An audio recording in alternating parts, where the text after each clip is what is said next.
I do know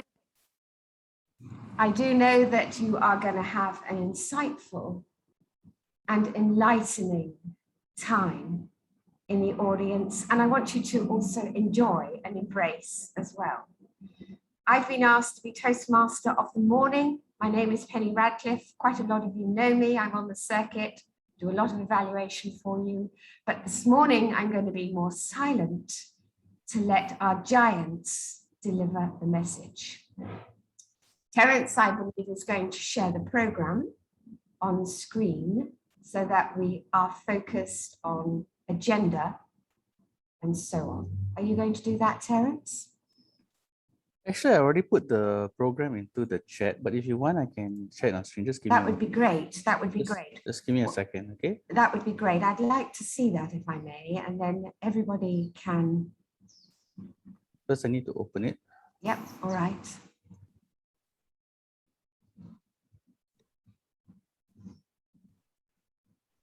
Can everyone see this? Yes, we can see the screen. Thank you.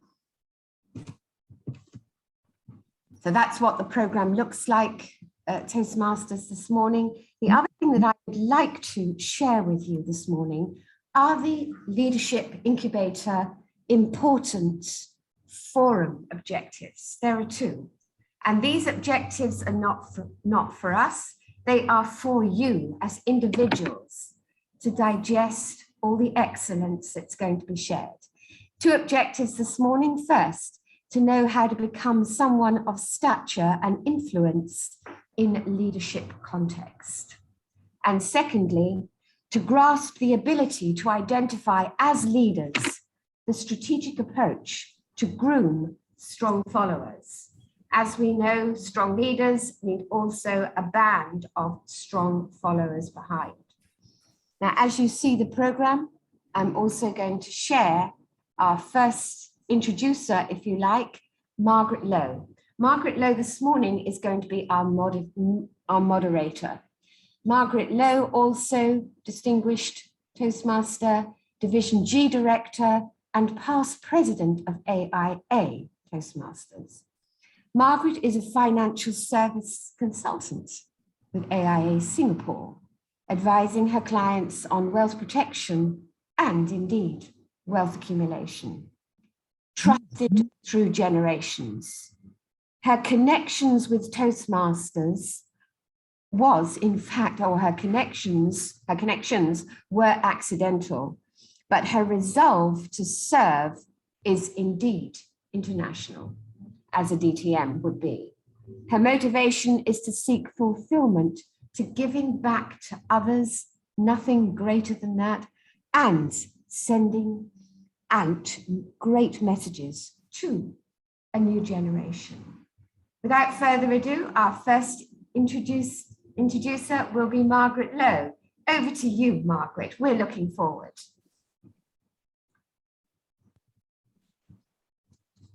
Thank you, Toastmaster of the Day, Penny. It's a pleasure to be here.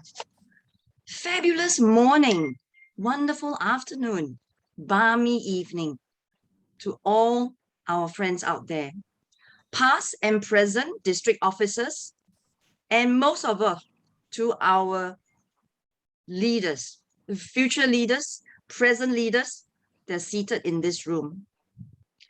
Vince Lombardi says, leaders are not born, they are made. In Toastmasters, it is part of our discovery journey to identify and understand our own leadership styles and how it affects people. In the real world, there is a myriad of situations that brings out the best and the worst in all of us. With the knowledge of the context of situations and the skills to drive your team in the strategic direction that you want, you can turn the situation to your advantage. The outcome of this series of workshops, the Leadership Incubator, is to seed a generation of leaders who has a deep awareness of their own strengths, to identify and to build a team of influential leaders, and most of all, to achieve and sustain a drive to carry on the Zenith vision for generations to come. Seated here with us today is this new generation of leaders who will form the epicenter of this change. We believe there are members in your team that has yet to discover themselves. You can help them realize their full potential and start building your winning team today. With that, I open this series of Leadership Incubator, and I look forward to a very fruitful and fulfilling learning experience for all of us. Back to you, Toastmaster of the Day. Thank you very much indeed, Margaret. Strong message there, very much so, talking really about the effect of almost effectiveness leadership, and not only talking on today's terms, but looking futuristically at our new generations who are evolving too. Thank you very much again, DTM Margaret. Now I'm going to hand over to Kathy To, our Division Director, just for an opening message to us. Over to you, Kathy. All right, thank you to Penny, and welcome to everyone for this Leadership Incubator program. All these years, we've been trying to figure out how to be a better leader, how to groom the next generation of leaders. It's always this ongoing journey. We shared what we have experienced, what we have went through. Hopefully that our experience will excite you and encourage you to take up this next step to become the leader of your club, your area or division, and even serve in the district. Leadership is something that not just happen in Toastmasters, not just happen in your professional life, it happens in daily life. Your every action is an example whereby you can lead others. Giving all the best, giving it all out, and serve with the best intention. And I hope that with today, our two speakers and a panel discussion later on, this will kickstart the Leadership Incubation Program that Division G has organized for the members. And I do hope to see more capable leaders coming up to serve the district in the years to come. Back to you, Penny. Let's give our ladies, our two ladies, distinguished ladies, a round of applause to welcome our exciting morning. Thank you very much indeed. Now, we do have amongst us our first speaker, Toastmasters, our first speaker, and we all know, and we're all proud to know him. I'm going to call him King Fung Ong. He is going to share with us his vast experience in putting a contest and winning a contest for eventual success.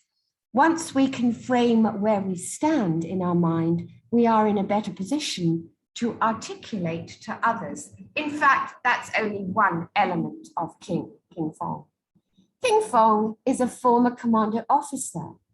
He's also a leadership and presentation skills coach for C-suite professionals and managers.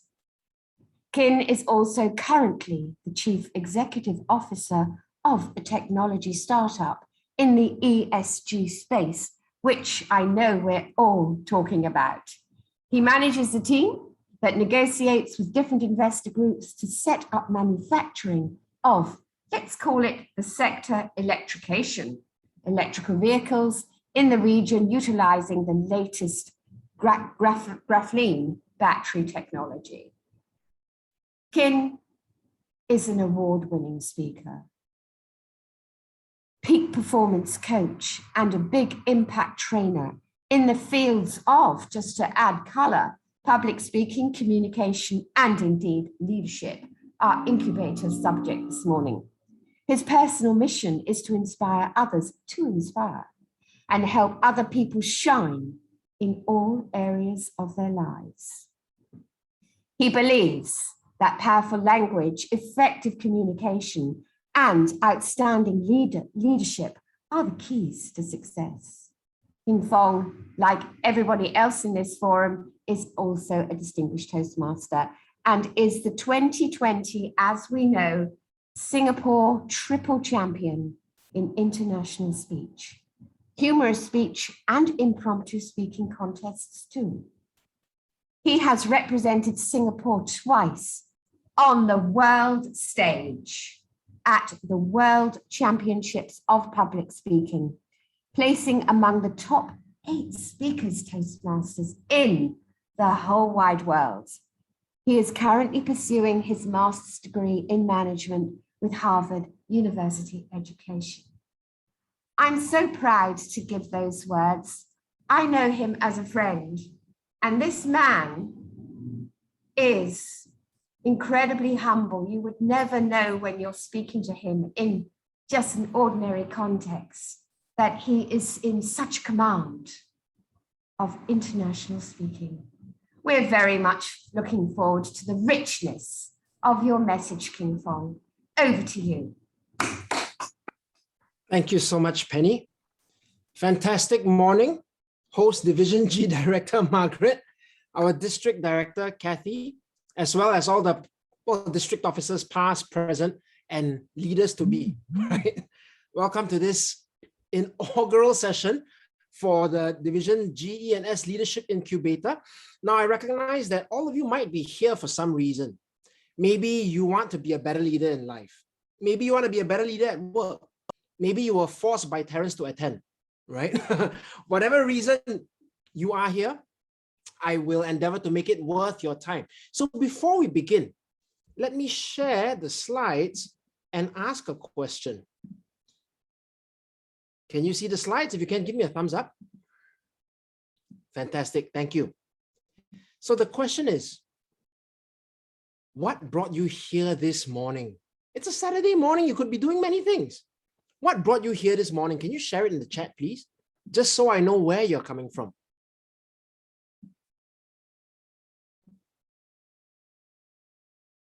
What brought you here? Or if you're not sure what brought you here anyway, but you're here already, what do you hope to get? I see Terence made you come, Kin made you attend. Toastmasters tagline, thank you, Eric. So we want to learn. Terence made you come as well, Fimo. Okay, I see that Terence is very good at marketing. That's what happens to learn. Okay, thank you, everyone. Now, I recognize also that leadership, of course, is such a huge topic, right? And there's this quote I really like that goes something like this. Leadership is caught, not taught. Leadership is caught, not taught. So what does that mean? So that technically means that in the next 40 minutes that I'll be sharing whatever I know here in this limited time, I can't teach it. And it also means that depending on what you catch, it really depends on you. It's how you're going to apply the principles within. So what I'll do is I'll share what I know in as concise a way as I can, and then you figure out how you apply it to your lives, right? That's when you catch the essence of leadership.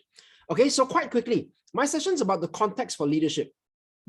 And if you were wondering why I asked that question earlier, I wanted to get the context for this meeting, right? And I see that the context you came for is to learn, or maybe you were coerced, or for whatever reason, right? All that aside, let me establish the context for how we're going to get this workshop done, right? First thing, you're going to understand the context for leadership. Now, this is so important because people always talk about, oh, leadership is this, leadership is that. We must do this, we must do that. Or to put things in a Toastmasters perspective, after half a year, you notice that half of EXCO members stop attending meetings. Ever realize that in so many clubs? Why? Because they've forgotten why they're there. That's the context, right? So we're going to understand the context for leadership here and what that means for you as a leader. Right now, you may not be holding a position in your club or anywhere in life. That's fine. It doesn't mean that just because you're not the appointed boss, doesn't mean that you can't be the leader, right? If not in work, at least in your own life. Next, setting up a code of honor. Now, this is a term that sounds very military, doesn't it? And it is. It came from the military.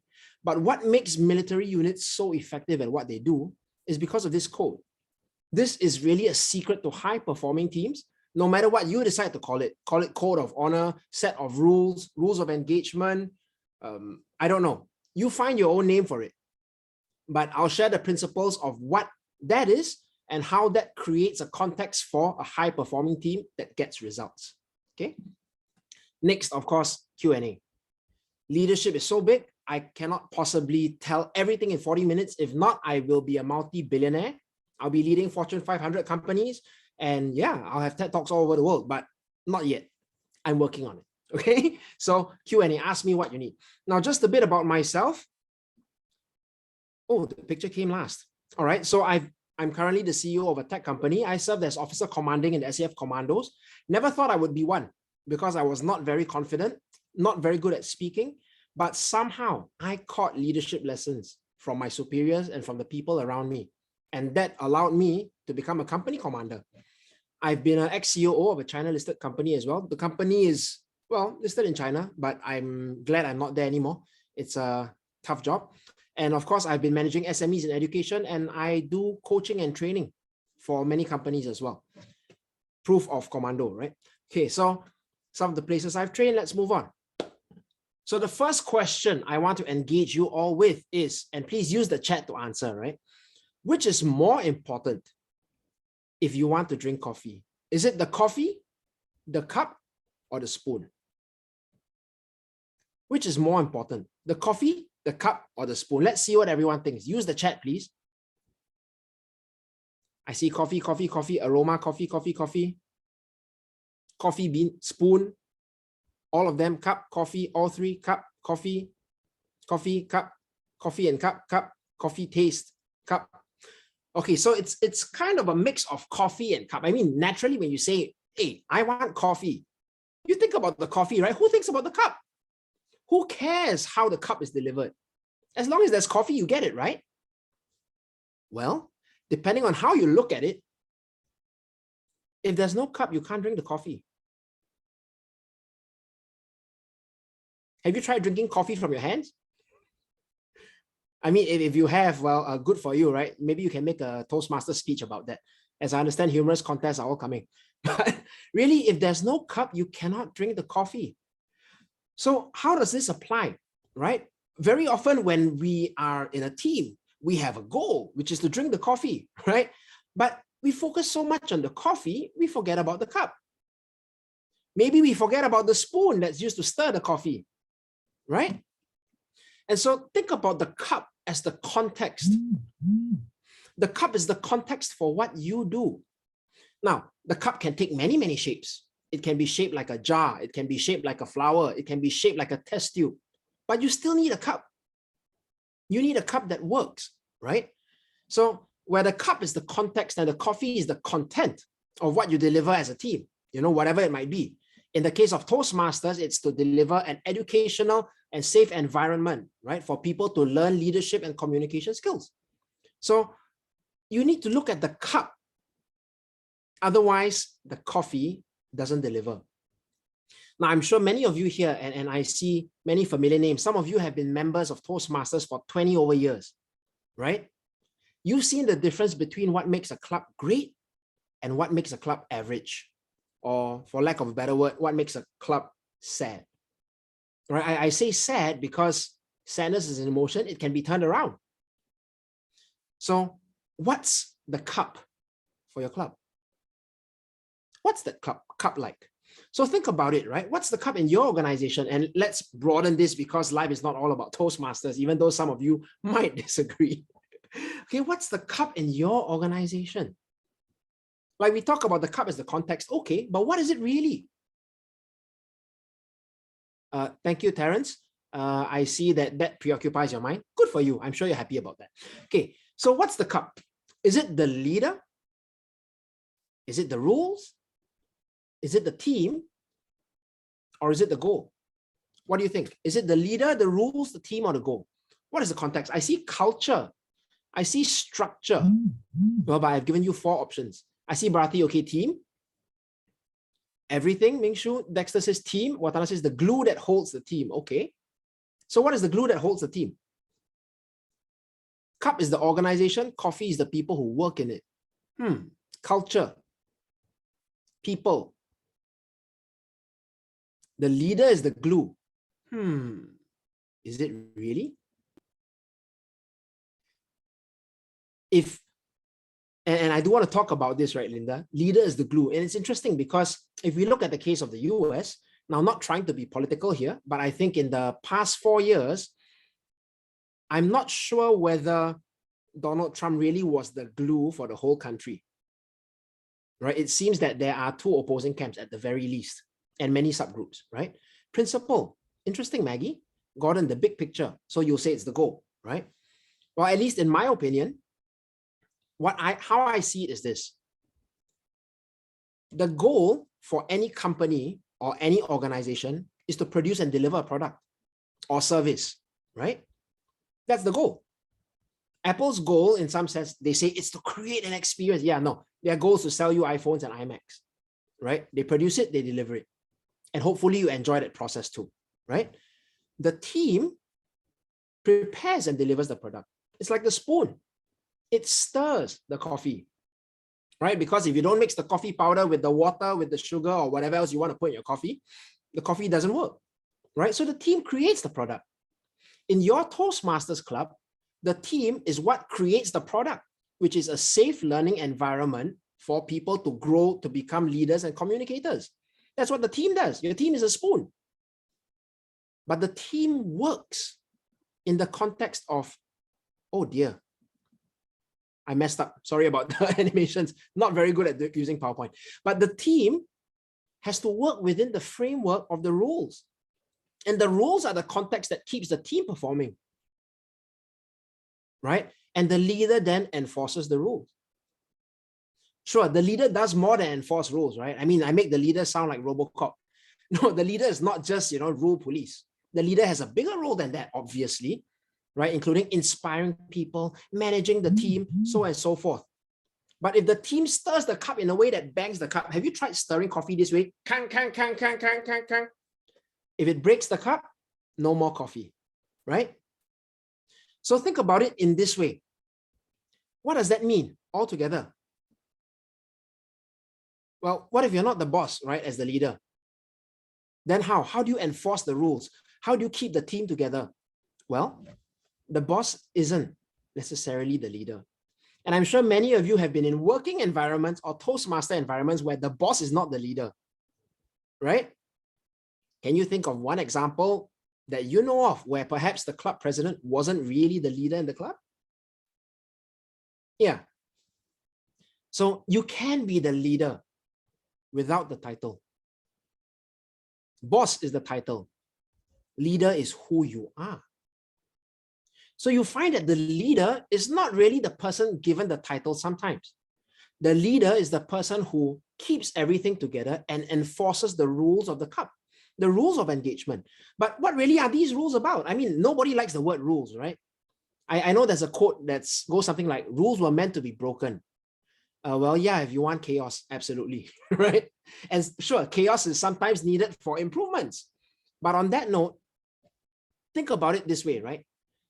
Great leaders, well, can you remember some of the best leaders or teams you've ever worked with, right? I'm sure you all have experienced some. What makes them great, right? Let's take a moment and share this on the chat, right? What makes the leaders great for you?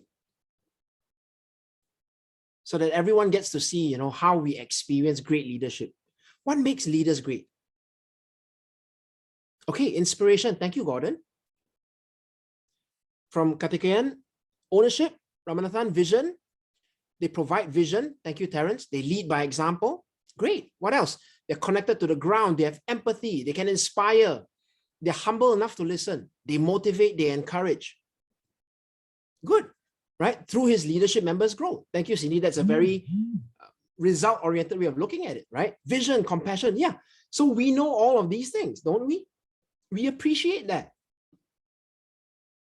But if you think about it, more than just that being, haven't we seen great leaders in these positions doing all these things, being compassionate, inspiring people, leading without leading, right? Listening to people, having them feel inspired, providing that vision, and yet the company fails. Somehow the organization fails. Why? Right? You don't have to put answers here. Just think about that for a moment, right? Consider, what were these leaders' values? Right? If they are compassionate, inspirational, probably they are people-centered. Probably they treat people with respect, right? Perhaps they dream big. What do you think their values were? Were they professional? Did they show up on time? Like, what are the things that they did? How did they handle crisis? What were their values? And so if we think about it from that perspective, did they set rules for the team? Now, we talk about great leaders because we see them all over the place. Some of you in this room are great leaders. But what rules did you set for the team? Because sometimes we have, well, in our experience, right, crappy members in great teams. Sometimes it's like that, right? We have crappy members in great teams. Now, not to say that those people really are crap, but maybe they don't fit the team. Why? Maybe they don't work within the culture of the team. But what are these rules then? Right? Perhaps someone who works great in team A may not be working great in team B. How come? Because the context is different. In the same way that, well, trying not to politicize, but I think a very clear example here is many people are grieving against the government because they feel that people who rose up the ranks in the military don't know how to operate with people, right, in government. Some people say that. I don't know what's true or what's not, but it's a bit different, right? The rules in military and the rules in governing people, somewhat different, right? So what are these rules? If the leader doesn't enforce the rules, does the team still work?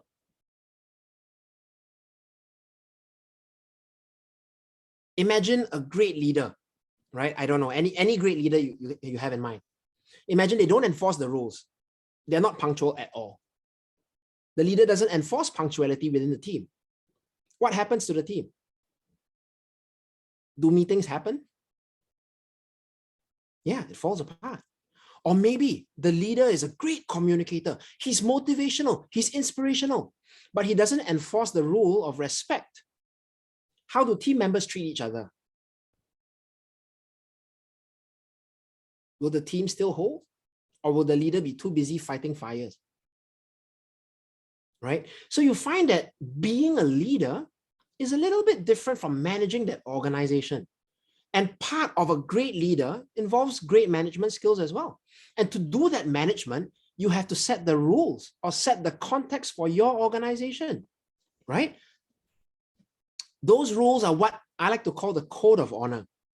Now, in the army, the code of honor goes something like this: respect authority, right? Why? Because when bullets are flying, you have no time to be democratic, right? There's no time to say, I think this way is better. The leader says, charge. And then someone says, no, we cannot charge. The bullets are flying. Cannot, What happens when orders aren't followed? People die, right? So there is a code of honor and there are a set of rules to follow in that kind of organization. But here in Toastmasters or at work, or maybe even in your families, you probably have an unwritten code of honor too, right? With family, we call that basic decency, perhaps, or filial piety. And it differs from family to family. So let's look at Toastmasters. I think this is perhaps the easier way to look at it since we all have that in common, right? And when we talk about Toastmasters values, we have RISE, right? Can anyone share with us what RISE stands for? Thank you, Cindy. Respect, integrity, service, and excellence. Now, is that the Toastmasters Code of Honor? Perhaps District Director Kathy, if you're there, could you share with us? Feel free to unmute and share. I like to hear from leadership also. Put you on the spot, right? for me in terms of the sequence, right? Well, I guess for me, right, service comes first. Hmm. Then excellence, respect, integrity.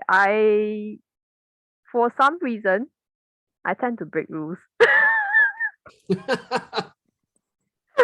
So I can't hold myself to the integrity, but I will serve my members and my team to the best of my abilities. Thank you, Kathy. Can we give her a hand? Yeah. I mean, it does take courage to be this honest about it, right? And by the way, Kathy, in case you haven't realized, it's the people who break the rules that create progress. It's true, right? I mean, people say, hey, human beings should not fly. Someone broke the rules, and well, now we have planes, we have rockets. Anyway, coming back to this. So we find that RISE are Toastmaster values, but it's not really a code of honor, isn't it? It doesn't tell you exactly what to do. It's just values. Exactly what to do, what that code is. Right now, I think in Toastmasters, it's unwritten. But you may have experienced some of this code, right? This unwritten code. The values will drive the code. So the code maybe looks something like this. Evaluations must be encouraging. Correct. When you see an evaluator, give a really disparaging evaluation, right? Something that kills the member. As a speaker, your speech was terrible. It was lousy. It was full of nonsense. I couldn't understand all you were saying. What would you say to an evaluator? If he or she were from another club, you won't invite her again, right? If he or she were in your club, probably the leaders in the club will take this person aside and say, hey, for your evaluation, I respect that you gave your honest feedback. But on that note, you kind of broke an unwritten code here because you didn't create a safe space for members to grow. So this is what the code of honor is. It's a list of things that you must do in a certain way, right? Especially when it comes to conflict. Now, when things are great, everybody's happy. Yay! Times are good, everyone's happy, right? But when times are tough, when something goes wrong, that's when the code comes into play, isn't it? Now, let me give you all an example. Just think about it, right? I'm sure most of you, if not all of you, have been in some form of an executive committee before, whether in the club or at work, right? What do you do when someone is late?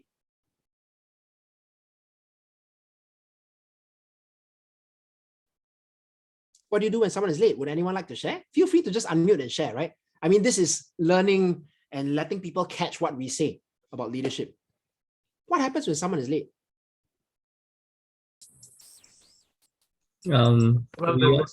We often let it pass. Yeah, we often let it pass, right? We just, okay, normal, ignore and move on. Yeah, thank you, right? And Eric, I'm sure many of you have that experience. It depends on whether this person is habitual, always late. So if it's habitual, you let it pass, or if it's habitual, you don't. No. If it's habitual, for me, I will talk to that person. But if it's like once in a while, maybe due to some really unforeseen circumstances, yeah, I'll let it go. Okay, thank you, Linda. By the way, one of the things I noticed is that people with more experience working tend to be less forgiving of those who are late, right? Or perhaps to put it less subtly, it seems that younger people tend to be late more often. I don't know, maybe it's because with mobile phones and distractions, you assume, or you 5 minutes late, never mind, I just, surf Facebook, right? It's okay. But, well, in certain situations, it's not. Yeah, Chaudhry, I think you want to say something? Yes, what I was just going to mention was it all depends on the context of situation. If it's a voluntary job, there's not much you can do to enforce it, because everybody's volunteering their time. If it's a paid position, you can come down with a heavy hand. And that's how I look at it. Voluntary, the person can just turn around and say, okay, you know what, sorry, you don't have time, go do it yourself. Boom, done. What are you going to do then? Okay, thank you for your thoughts, Chaudhry. I think that while I used to agree with you, now I no longer do. And there's a reason why. Because, okay, let's look at this from a Toastmaster perspective, right? I see Terence saying, let alone late, some never turn up, or worse, they never communicate, right? Yeah, Cindy has the same experience. CJ, late is better than never. Yeah, okay, thank you for asking, right? What's your reason for being late? So that could be one of the unwritten codes of honor that you want in your team, right? Explain yourself. I mean, why not, right? Because this is an issue of trust. Now, for Chaudhry, I know that you're right in that it's harder to enforce something that's voluntary. How do you enforce a volunteer? You know, they volunteered with the goodness of their heart, but because of whatever reason, and maybe you don't know, they don't turn up. Can you fire that person? You can't really do anything, right? Well, that's one way of looking at it. What would the greatest leaders in the world do in that situation? Would it be something different? Would they ask for accountability? Because now this is a matter of trust, right? Whether it's a voluntary position or not, the trust in that person has been harmed. You start to doubt that person's ability to fulfill his promises, his word. You feel that, hey, this person you can't be trusted. How do you do business if you can't trust? As a team, how do you work together if you can't trust? As a family, how do you enjoy bonding and connectedness if you cannot trust? Kin, honestly, in Singapore, people don't keep time. There are 99% of the time, people don't turn up on time, even just for invitation for a cup of coffee or lunch. It seems to be a practice that accepted in general. It's a culture. Well, Tana, thank you for sharing that, right? And I have experienced that myself. In fact, I used to be chronically late. I'm never late unless I'm sick or dying. So now we know that we can trust Watana to show up on time, right? And in some sense, that is a practice of accountability. You say you'll be there, you're there. If you can't be there for whatever reason, like Gordon said, right, you don't want to demonstrate that lack of commitment or lack of respect. So at the very least, you communicate as soon as you know you're going to be late, that you're going to be late. I mean, sometimes traffic happens, situations happen, family issues happen, right? I mean, if family issues always happen, if you are really concerned, maybe you can go and find out why, this happens. But for others that don't seem to care, yeah, that's what people think of you. You don't care about my time, I don't care about yours, right? But this, in some sense, then is what's missing here in code, right? Yes, in Japanese companies, punctuality is important. I remember there was a newspaper article about a train that left, was it 30 seconds early or 30 seconds late? And then the train company issued a public apology, right? Because leaving on time is important. But that's the code of honor that they have in Japanese culture, right? Punctuality is important, maybe foremost, I don't know, right? So when we look at this, I mean, in any team, all of us come from different backgrounds. All of us have different experiences. All of us have different situations happening. But if you as a leader have not created this code of honor that everyone knows about, how can you expect people to follow the code?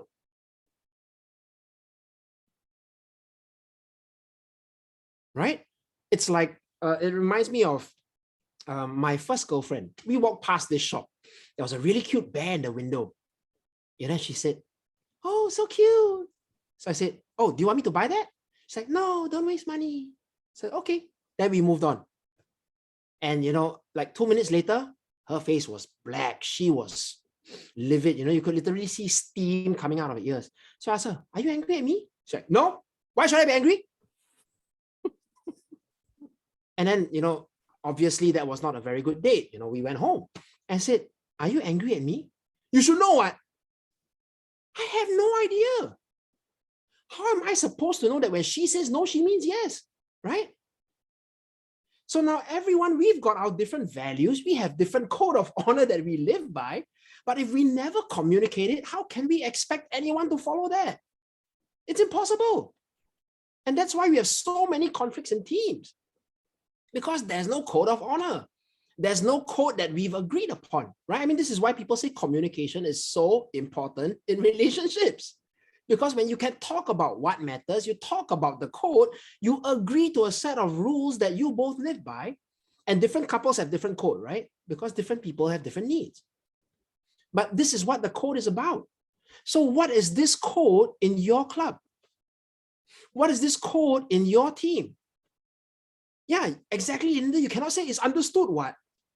I don't understand what it is, right? Even people in the same club who have, been in the same club for 20 years, you think they won't have disagreements?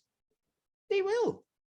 The question is, do you have a set of rules to handle how you approach this disagreement?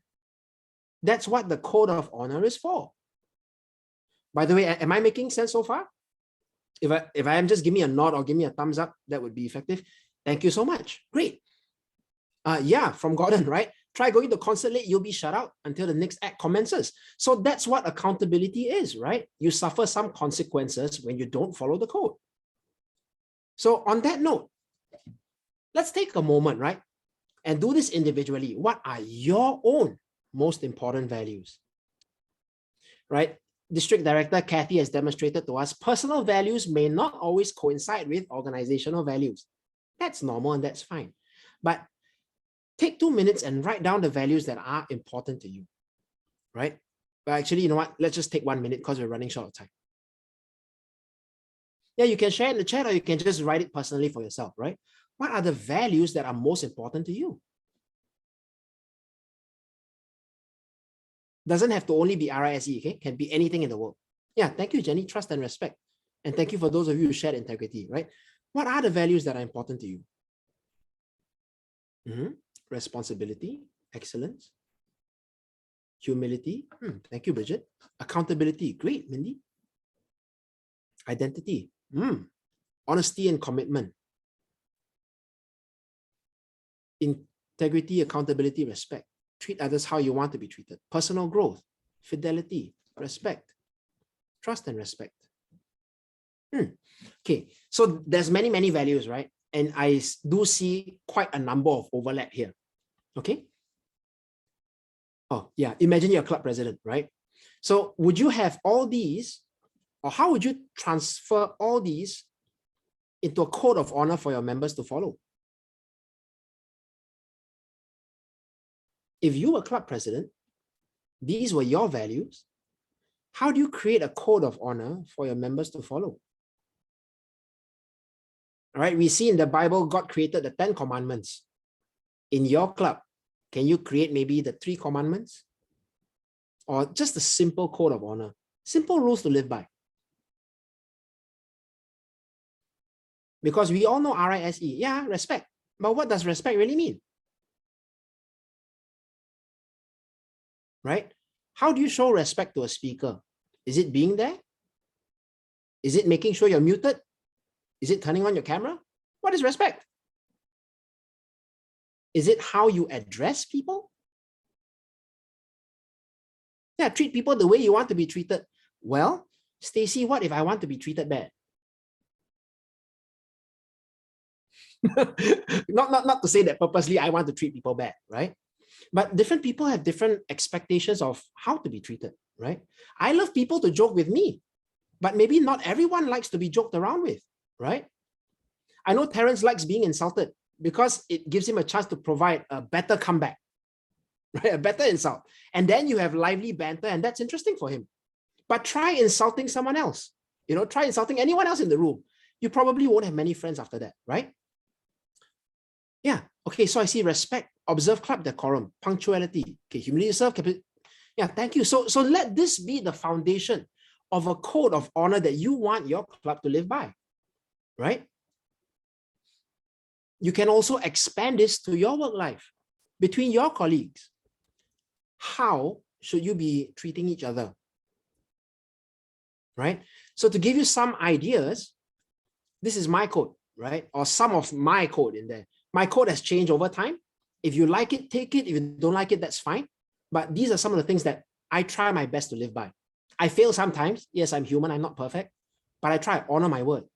What does that mean? If I say I do it, I do it. If I say I do it by this time, I do my best to do it by this time. If I can't, I communicate. I follow. I say, hi, I said I wanted to do it by this time. I can't do it. I need more time. At least that's honoring my word, right? Because I own up to it. right? If I'm late, I can never rewind time and say, oh, I'm coming on time now. But how can I honor my word? How can I make up for it? Right? Is it by offering to do more appointment roles in the future? Is it by assisting the club in different ways? Is it by being my 100%? What does it mean to honor your word? Okay, if you are late, well, we just covered that. Or perhaps if, let's say you sign up for this meeting role, you can't make it. How do you honor your word? Find a replacement. Thank you, Chaudhry. Yeah, find a replacement, right? Because you're solving your VPE's problem of filling the role. So if you can't be the one to do it, find someone else who is at least of your standard, if not better, to fill that role, right? That's what honoring your word is, right? Don't say, oh, sorry, I can't make it last minute, bye. And then your poor VP is like, anybody, texting in the chat, anybody, can you make it? Please don't do that. You're not honoring your word, right? Trusting your team. I think this one is pretty straightforward, right? If someone complains about somebody, trust the team first, but of course, listen to both sides, right? Open communication early. Can do, do. Cannot do, don't do. Don't expect people to, last minute expect you to do it and you just step in. I know many people can do that, but that's not exactly respecting the time, right? Give 100% and then some. Fight the fire first, right? Some people in the middle of a fight will talk about principles. Hey, no time to talk about principles. The chapter meeting is happening now. There's no time for a debate. Let's settle the issue, move on. We can talk about what went wrong later, right? Deal with problems, not people. Everyone makes mistakes. Address the mistake, not the person. I know you have a tendency, right? You always like that one. He always like that one. No, it's not about the people. It's about the problem. Yeah, Watana. What do you mean by 100% and then some? What is that? It's actually a ranger thing, right? If you're familiar with the Ranger's Creed, it's about giving 100% and then some. So give more than your best. Oh, okay. Yeah, to put it in a different way, you can call it excellence. Thank you. Yeah. And of course, have fun. If not, what's the point? Right? If your exco team is not having fun, you think they won't burn out? Right? So these are just some ideas of code that you can use, right? Find your own code, use your own words, and do it in this manner, right? Will you share with your club exco? Will you share your code with your family? Now, you may not be the appointed leader, but does that mean that you can't influence your club president to do this? In exco meetings, I understand there's a segment called AOB, right? Any other business? Could you bring this up? Could you have private conversations with people before tabling this in the meeting so everyone has an idea of what it is, right? Whether you have acceptance first. And so how you handle the team, right? To get the team to embrace this common shared context for success. Start with members listing their personal values, and then all together agree on a set of team values.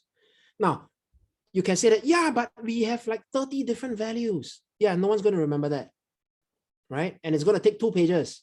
You cannot have a document which is 2 pages. 1 is enough, right? Maybe limit it to 7 shared values that everyone agrees on. And from there, you create a code of honor, right? It might be something simple, right? Like treat others with respect. So what does that mean? Give motivational evaluations, so and so forth, right? A whole list of things under respect. But the code should be big enough to encompass almost any situation in a firefight. If 2 people are at disagreement, what does that mean? Right? Is there a code of honor to address that? It means maybe ask for a mediator. Maybe just something like that, right? One of the codes could be ask for help. Why not? So many people don't want to ask for help. They try to do everything themselves. Things mess up, right? So create that code of honor. And of course, as you're creating it, people will have objections. They will have concerns. Address it, and then get the buy-in from the whole team. Why is the buy-in important? Because if people never intended to follow the rules, they're going to break it at some point. And then they don't fit, right? So get the buy-in from the start. In companies, they call this an employment contract, right? If you don't follow the rules of the contract, you're fired. So in your teams, volunteer or not, can you get a buy-in? Get people, at least in your team, to agree to this. so that when they mess up or if they don't follow the rules, you call them out. Whether or not you're the boss, you get to call them out. Or you tell the leader that this is not happening and then the boss calls them out, right? That's what accountability is. If someone is late, you call them out. Doesn't have to be in front of everyone, but you can call it out personally.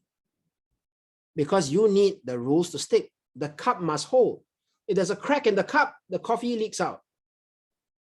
Can you imagine a chapter meeting if everyone thinks, oh, it's okay to be 20 minutes late? That day, everybody is 20 minutes late. You have 100 guests in the waiting room, wondering what the hell is going on. What a PR disaster, right? So you can't allow that, right? Get the buy-in commitment. And if you're wondering, yeah, the first two steps is what happens in a democracy, right? Or democratic leadership style. Everybody must buy in. In the military, do you think everyone gets to agree on the rules? No. I tell you do. That's what the army is. If you happen to have that kind of a style, maybe for a new club, you might want to get more buy-in because you still know each other, democratic style. Some more established clubs with the SOP for success will do it in a more authoritative way. This is our code of honor. You're joining us. You like it, you join. You don't, that's okay. Maybe you can find a club that's better suited for you. Okay? So think about how you can do this in your own leadership style. Last bit, making it work. Now, I got this list from a client of mine, funny, right? That I'm coaching about leadership. He was saying he learned about these 4 principles that you as the leader have to apply in order to make this whole context work. The first step is to empower. Why? Because if you never empower, you're micromanaging. Can I just see by a show of hands, how many of you like bosses to micromanage you? Really? None? No, honestly, I expected maybe 2 people, right? Some people just like the direction, but that's okay. Where you can, empower others to do it, right? There's a new member. I don't know if I can be table topics master. That's okay. We're here to learn and make mistakes. So why don't you try? Here's a script. Let's do a short rehearsal, 20 minutes. Just share with me what you have. You try reading it out. Do you feel more comfortable? Great. I look forward to seeing you be the table topic master on Thursday. And then make them accountable for it. Did they show up on time? Right? Because once people are empowered to do something and you hold them accountable, what happens? They start to take responsibility. When you build that habit of accountability, it builds responsibility. Imagine if every time you were late to work, you were fined $5,000. I guarantee you, you will be very responsible for showing up on time, right? So you empower people, you hold them accountable to the rules, they become responsible for producing. And what does that lead to? Success, right? Well, in the short term, in the long run, you need to be able to sustain it. And how do you sustain? You can give different kinds of carrots, right? You can reward by acknowledging, open praise, maybe a trophy, I don't know, money if you're at work, right? A raise. I know this is the best one, right? Bosses love to do this. I'll reward you by giving you more responsibility. Yeah, please don't do that. It will not sustain. Okay, so think about how you can do that in your club. How can you sustain, reward good behavior? Okay, so as long as you have the ears on the ground to do this, I know it's EARS, ha ha ha. Okay, just a pun. But there you go. You have created a context for your club or organization that works. Doesn't have to be organization, by the way. It works for personal relationships too. You can apply this to your marriage or your long-term partnership or whatever it might be, right? Empower your partner, hold them accountable to the things they say they want to do, have that personal responsibility to, perform, in some sense for each other's standards, and then you sustain that relationship, right? So there you go. Some closing thoughts. Nobody's perfect. I know all of us have critics within, right? Please don't be your own biggest critic, and please don't criticize others too much. Support them and help them grow, right? Keep working on that code. Change doesn't happen overnight. It happens over time. So be patient with yourself, and the culture changes. You'll find the best clubs start their meetings on time, end their meetings on time. If your club perpetually starts half an hour late, try to keep doing it. Not everyone's here, that's okay, we start. Can you imagine? Oh, I'm the TME, but I'm 20 minutes late. When he comes in, someone else is already doing a better job than him. It's embarrassing, right? To have your name on the TME, but you're not doing it. Yeah, people change over time. So set the rules, move with it. Culture will change. And to quote, in the words of the immortal Yoda, Do or do not. There is no try. oh, sorry, could you hear the volume? No, oh my goodness, there we go. Let me try that one more time. I think this is still worth doing, right? One more time. Do or do not. There is no try. Do or do not. Do. There is no try. Do. Oh, hang on. Yeah, let me move on, right? Do or do not, there is no try. So what does that all mean? All of you here have the potential, the capability, and the opportunity, right? To be a leader, right? Figure out what is the context that you want, your working environment, your Toastmasters club, your personal relationships to be. And then just do it. Do it and do it and do it and do it and do it until it becomes your reality. That's how you set a context for success. Back to you, Penny. Whoa and whoa.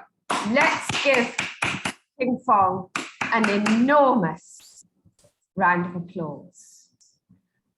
I'm just going to finally just do a 1-minute debrief to make sure that we really have captured some very, very important points together. First, did you hear? Leadership is caught and not taught. Secondly, a leader is who you are, embracing the rules of engagement. And the rules of engagement fall, thirdly, within the big, big picture, the code of honor. And the code of honor is communicated and lived. And sometimes it's unwritten, but it is set by leader, example, and good. Fourthly, trust. Trust is very, very key. And then we had the principles. We had a lot of conversation there at the end about empowering, making you feel as following the leader, if you like, more responsible, more important. But that has to be sustained. And then finally, that message is seize the opportunity. So well done, King Fong. With this, we realize why you are the world champion. It's intelligent and it's articulated so well. And what we love about it is you talk with us and not at us. High engagement. Thank you. Now, what we are going to do, if it's all right with everybody, is we're going to run a whole Q&A so that we also have Terence's communication as well. So we have set aside with Margaret, moderator, after Terence, a really good session of Q&A, and we can either do it via chat, your preference, or we can do live. Now, we do need to spend a few minutes with photographer, making sure that we're capturing the essence of our very great morning together. So photographer, if we may have you looking and clicking, that would be great. Getting ready, everybody. Can you unmute your cameras? That'll be helpful. How do you unmute your camera? Can you, the camera comes to you. Yeah, parents, you certainly have already. You tell us when you're done. Okay, let's see if everybody's ready. Waiting for a couple more. Rachel, Maggie, Romania, if you're there. Maggie as well. There's a couple of people in the last page as well. Annie, CJ, Kadiam, Maria, Shakila, Siva as well. So if you guys are there, you can switch on your cameras, yeah? I'm going to start taking from the first page. I've got 3 pages with me. So here we go. Big smiles, everybody. In 3, 2, 1, big smiles. Okay.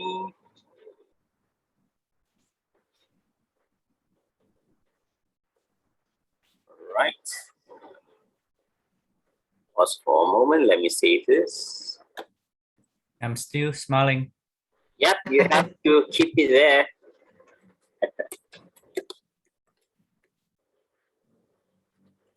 Okay, now for page 2. Page 2, everybody on page 2. Keep smiling, and 3, 2, 1, smile. Okay, page 2. All right, relax for a while. See page 2. Nice smiles here. I see Chowi, Bridget, Nora as well on this page. And finally, page 3. Page 3, I got Miss You, Kevin Lim, Kadiam, Annie, Stacy, Ming Shu. Okay, you guys keep smiling. Okay, Jenny Au as well. Okay, 3, 2, 1, smile. Okay. Yep, Madam Toastmaster, I have gotten all the pictures. Thank you so much. Our paparazia of the day, it'll all be in the Sunday newspapers tomorrow, says she, in an old-fashioned sense. Now, our next speaker, of course, is another decorated and distinguished Toastmaster, Terence Nunes. Let's talk about what Terence really loves to call his headline. Leaders never work alone. They have generals. A good leader chooses his team carefully. He picks generals, people who are leaders in their own right. Leadership is a process, not an event. Terence is now going to share the leadership in a team game too. A good leader is only as effective as the team, and why it is important to invest in others. Terence is a former commissioned officer in a vocation in threat assessment. He is also, this is a man of many colors, Toastmasters. He is also Chief Executive Officer of a strategic consultancy. Their clients include politicians, governments, and state-owned enterprises in South and Southeast Asia. He manages a diverse team based around the region. Now, if I could personally say about Terence, I've known Terence for probably 2.5 years. He has a very interesting quality. He's never heard this before from me, but he's a very generous person. A couple of times I've sort of been stranded at a late night Toastmaster, and out pops Terence. And he says, Penny, are you okay to go home? Shall we have a taxi? Or I have a car waiting. Shall I take you home? Shall I take you to your next meeting?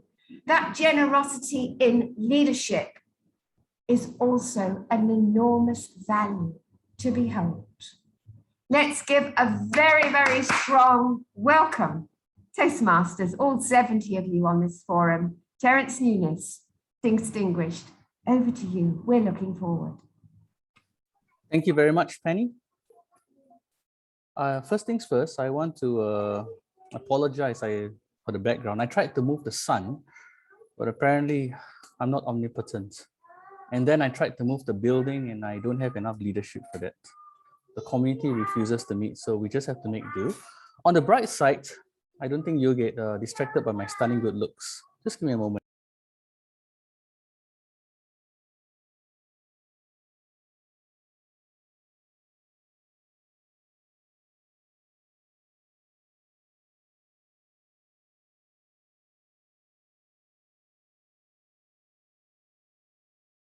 You're muted, Terence.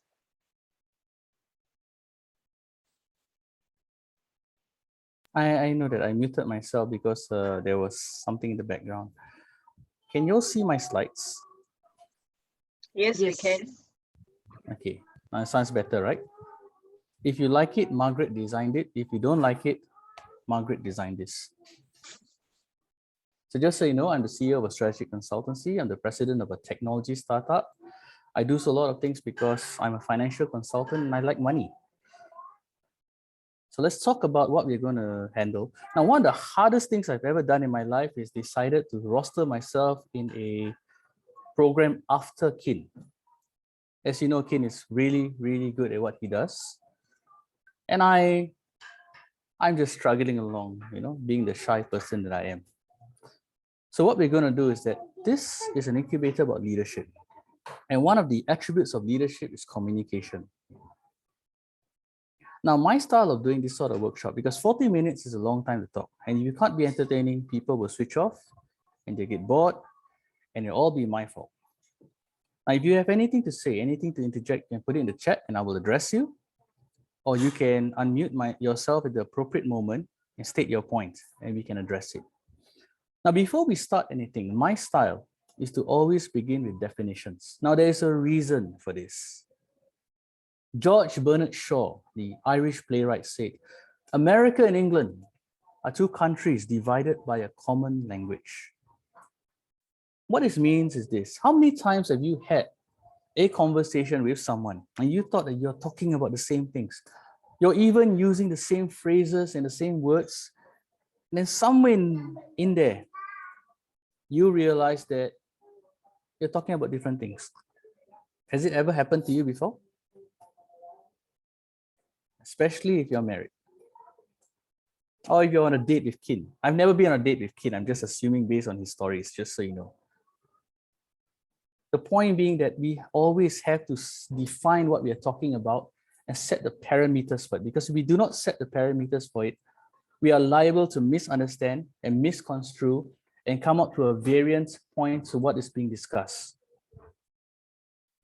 Now, what is executive leadership, which is what this program is about? There are libraries of books talking about executive leadership. There are all sorts of definitions, and everybody has an idea. Some more correct than others, some totally and absolutely wrong. Now, executive leadership is a concept, and as concepts go, we all have our own personal take on it. Now, while leadership is the art of inspiring and motivating a group of people, as Kin has covered to an extent, executive leadership is the application of that within an organizational structure. Now, you will note that I'm not talking only about Toastmasters. My point being, and this is something I've said many times, if whatever we do within a Toastmasters program cannot be applied outside of Toastmasters, clubs lose their members, clubs die. If people feel that they cannot take the skills that they learn in Toastmasters and bring it elsewhere for their benefit, then there's no point to it. Toastmasters is a self-paced learning organization focusing on two issues: effective communication and leadership. You notice that I mentioned effective communication first, because if you cannot communicate effectively, there is no leadership. Just give me a moment.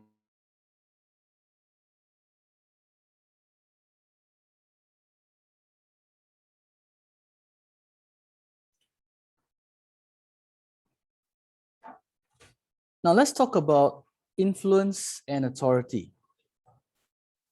Most people have this idea that leadership is about authority.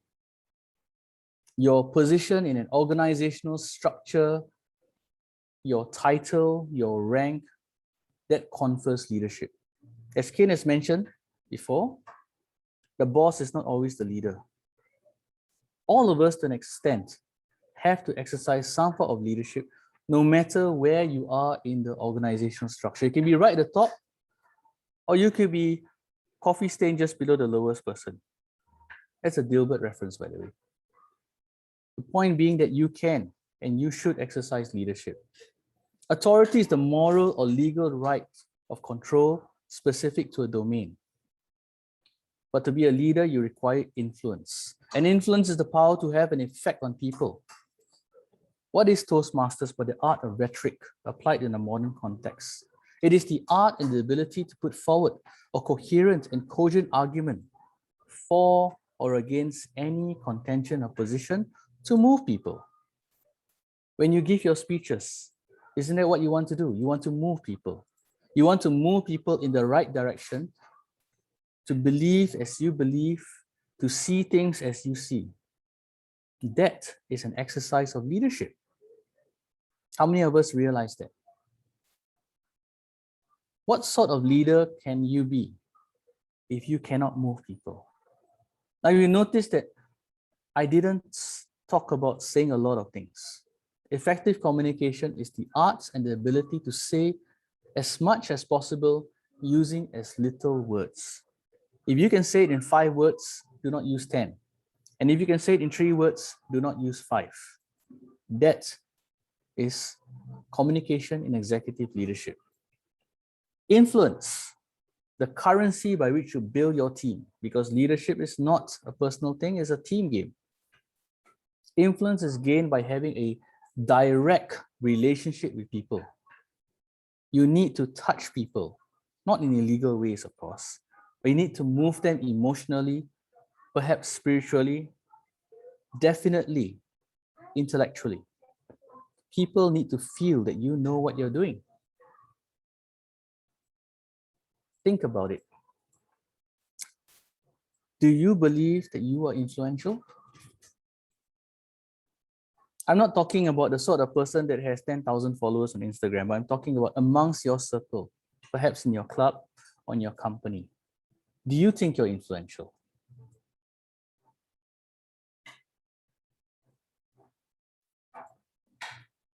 Now, if you think you're not, and many of us, and here's the thing about Toastmasters, a lot of us are in this program, but we lack confidence, we lack belief, and that's natural. People join Toastmasters, a lot of us, because they want to gain that. And so because they lack that belief, they believe that they lack that influence. But influence, like everything else, can be learned and acquired. You notice that this program is about talking about a team, but you cannot have a team if you don't have influence.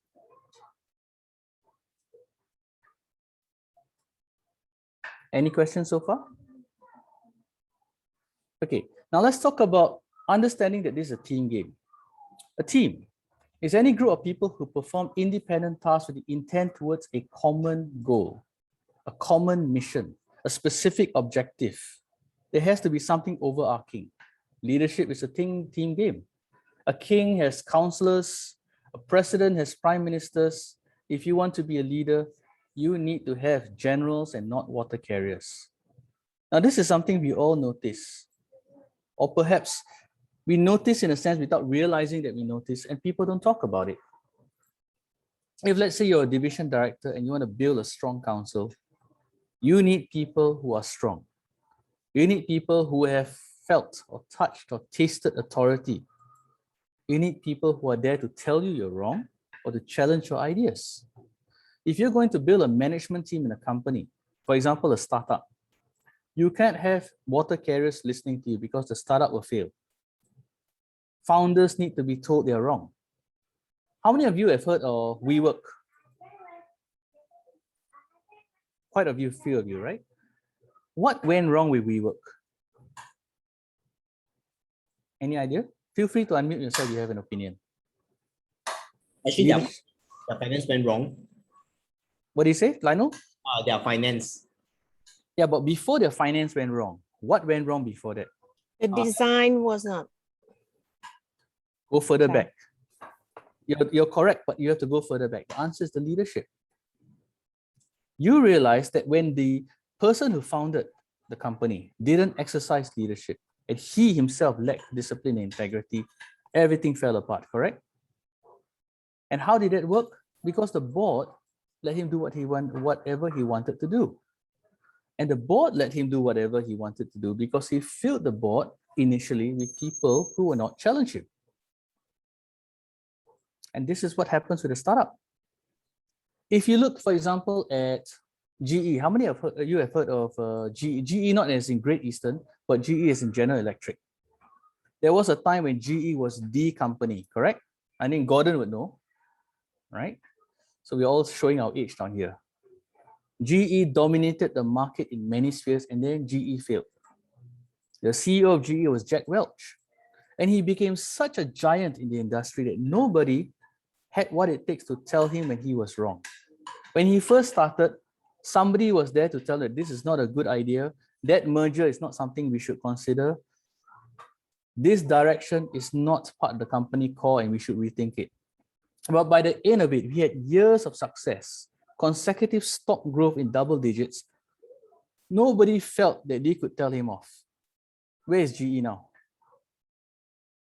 So you notice that leadership is a team game. You cannot be a leader. You cannot exercise effective leadership if there's nobody to tell you that you're wrong.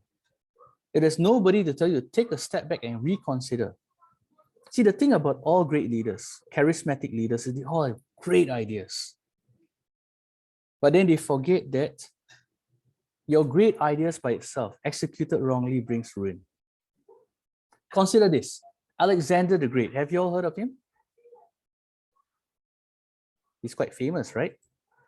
Whenever we have all these discussions about great leaders, everybody mentions Alexander the Great except people who study leadership. Why is that?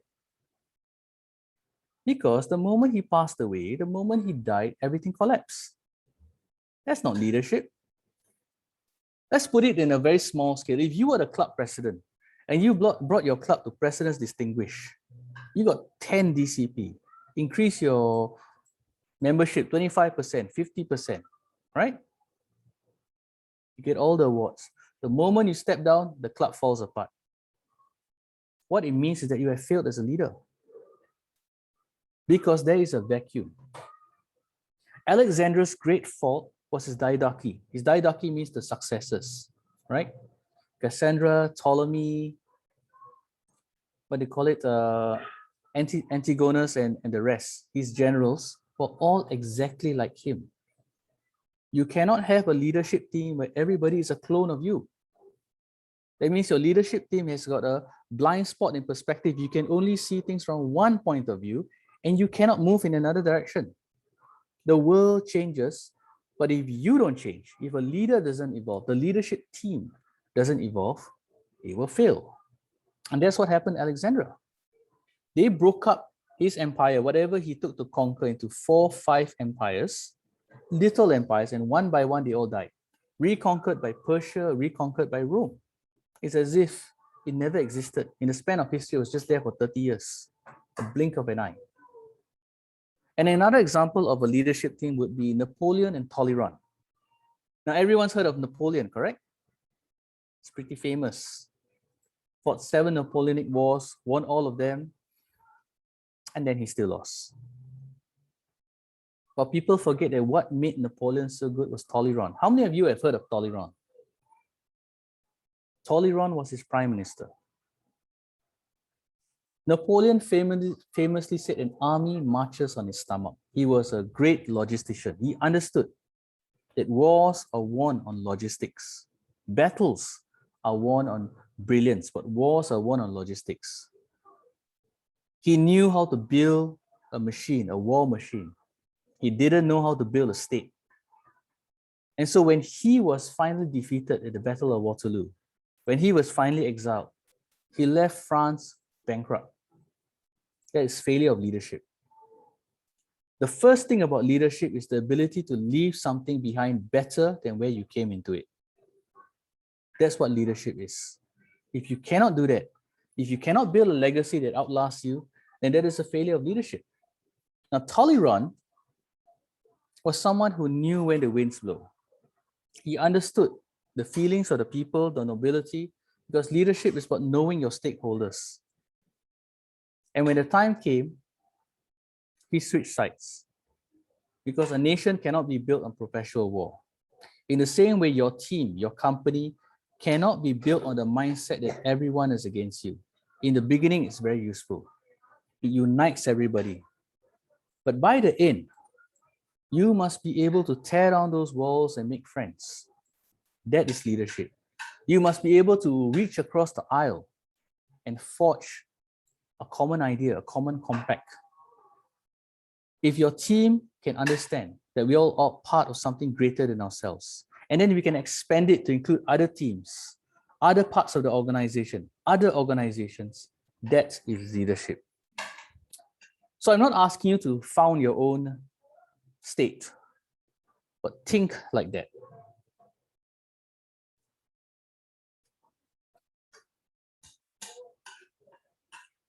Reciprocity, to have a dream and be a leader that people will follow. I want you to think about it. What sort of leader can you be that people will follow? Feel free to answer or put in the chat. What do you think?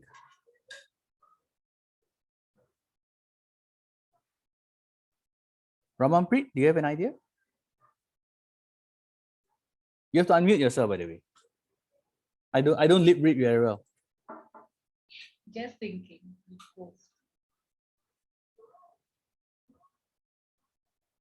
Linda? A leader who knows where I'm going.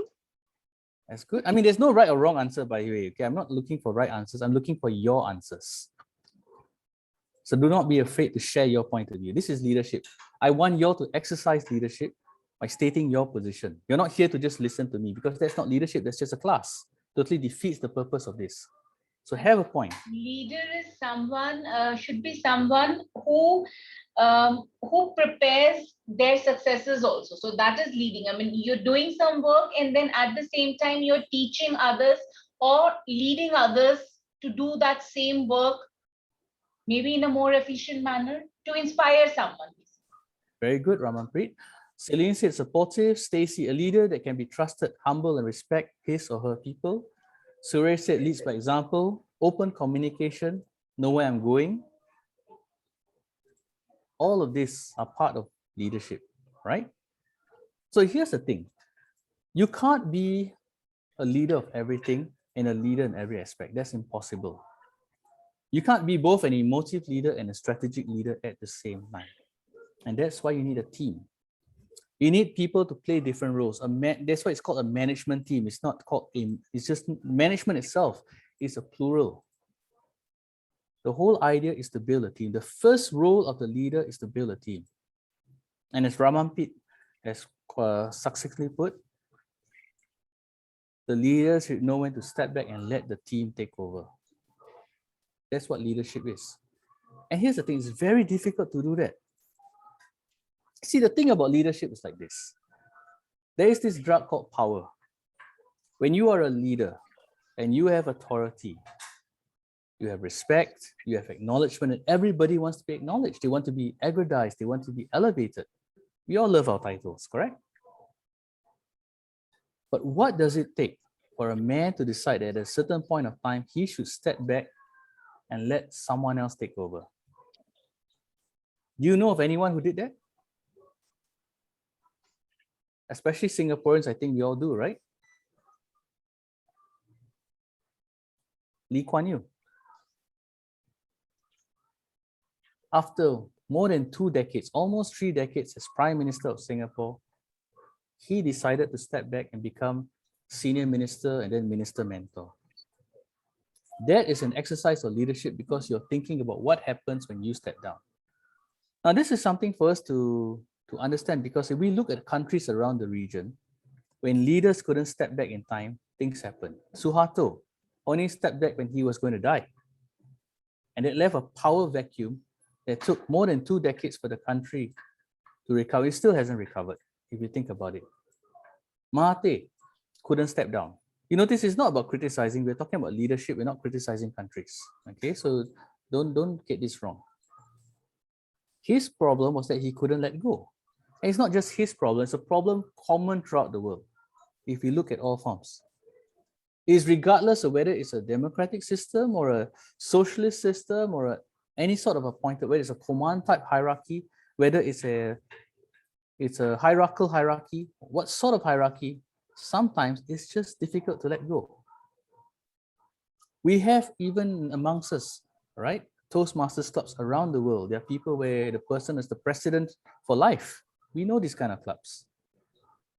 These clubs invariably are never strong clubs because people don't want to let go. It doesn't give room for other people to grow. When we talk about forest management, for example, right? Part of forest management is to cut down some trees so the other trees can grow. So a good leader should know when to step back and let others lead. And this is a very, very difficult thing to do. That is the purpose of the team. The purpose of the team is for the leader to know that he can step back and that he should step back when the time is right, even if it is not a permanent thing.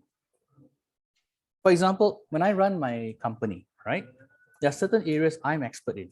My forte is strategic planning. I'm not a PR person. I'm not the sort of person that handle HR matters very well. I think Linda knows, she's nodding her head because she's not. I'm very blunt. Okay, I'm very goal-oriented. I'm not that sort of person.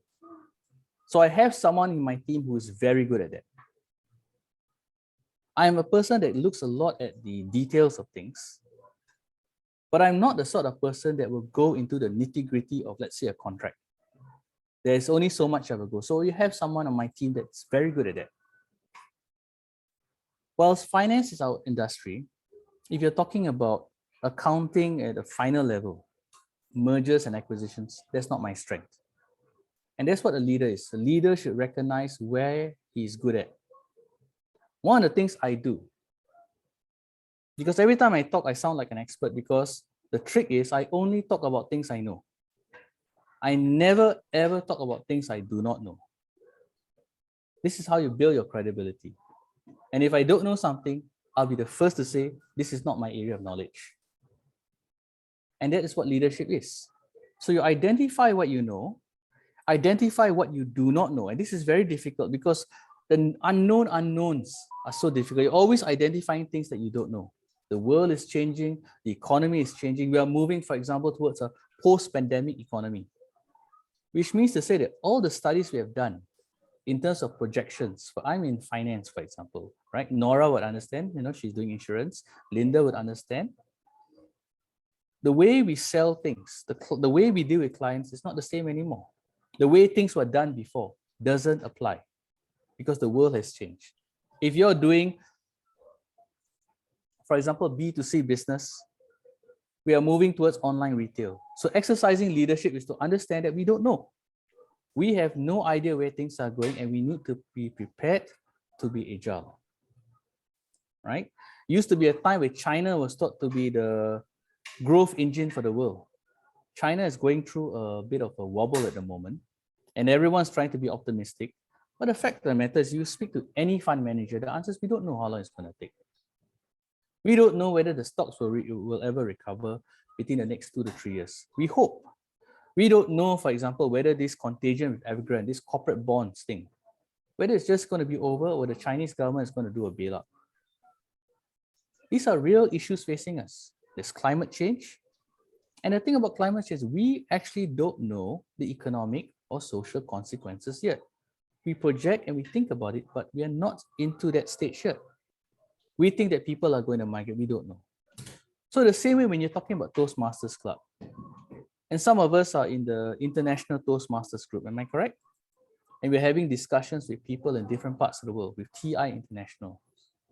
How many of you are aware that membership in Toastmasters has dropped more than 50% worldwide? How many of us are aware that some districts may have to merge because they don't have enough divisions? Don't talk about divisions not having enough clubs. We have districts with not enough divisions. They're already talking about merging districts and merging regions. So we are having this program because why? Singapore, District 80, has to start plotting our own course because at an international level, they're still trying to figure things out. The ship is too big to turn. And that's why we're talking about leadership. Toastmasters says this is where leaders are made, correct? How many of us remember that branded thing, that new branding when they came out at Pathways? Now I want you to ask yourself this. Do you honestly believe, and we have to be honest with yourself, that in your Toastmasters program, in your journey, in your clubs right now, is this where leaders are made? If you're honest with us, in most of the cases, not really, correct? This is where managers are made. There are clubs where leaders are made, and those clubs are the exception, not the rule. All right?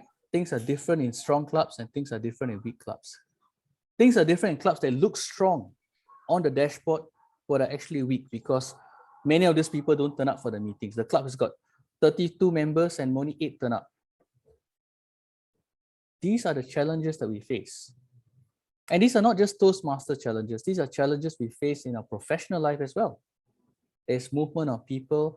There's changes in the way revenue is generated because we have uncertain revenue streams. So this is that golden age of leadership. This is the time for each and every one of us to prove ourselves that we are leaders. So we need to be that sort of leader that people will follow. Now the question is, how do we be that sort of leader?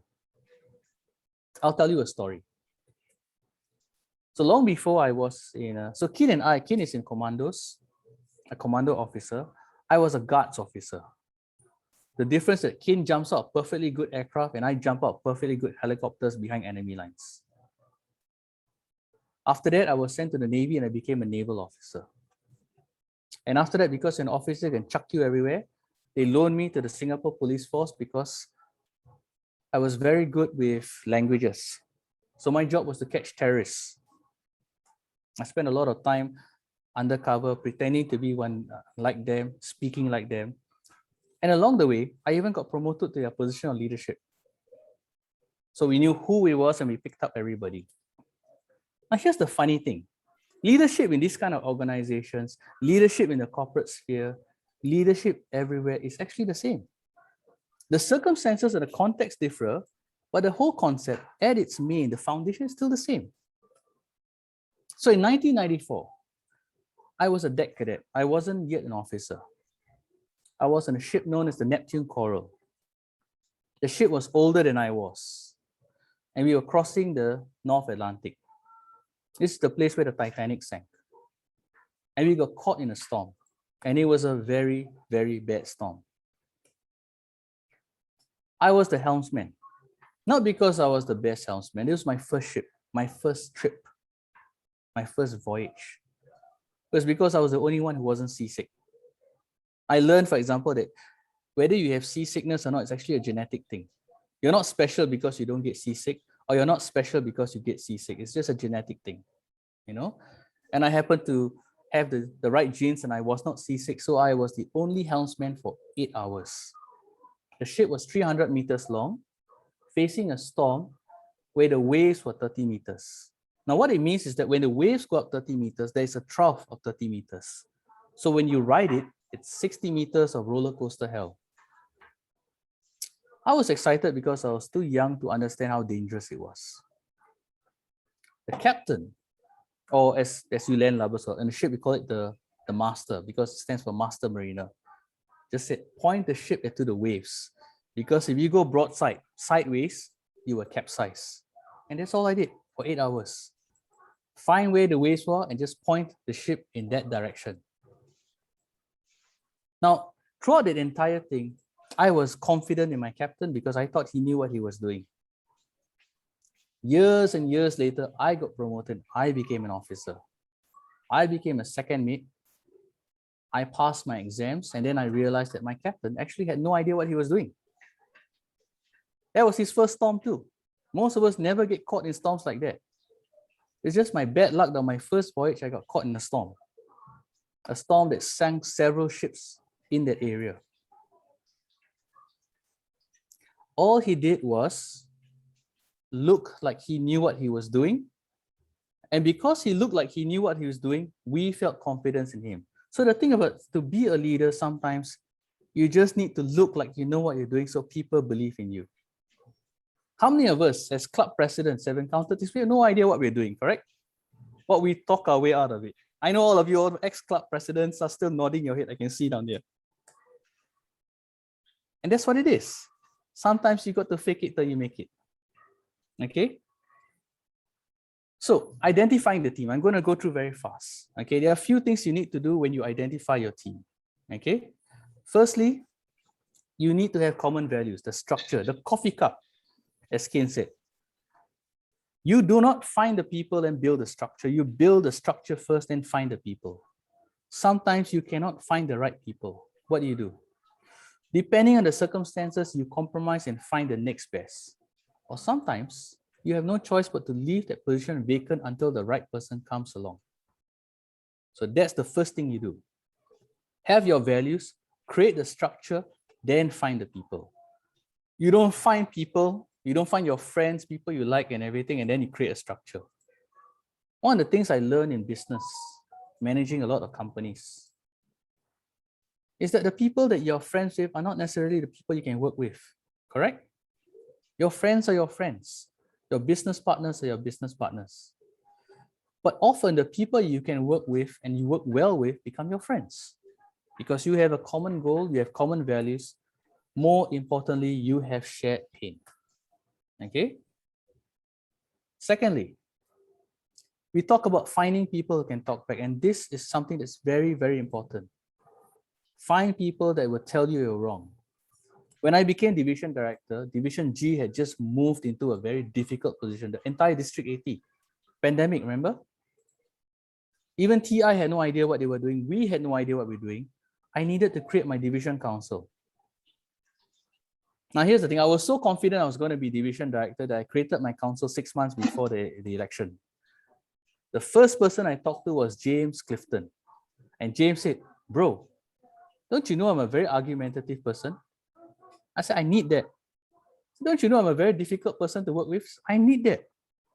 Don't you know I'm opinionated? I definitely need that. I need you to tell me that I'm wrong. And any one of you have been in my division council, and Margaret can tell as the current division director, James and I have arguments as if we're going to war, and then after that we have coffee, we are friends.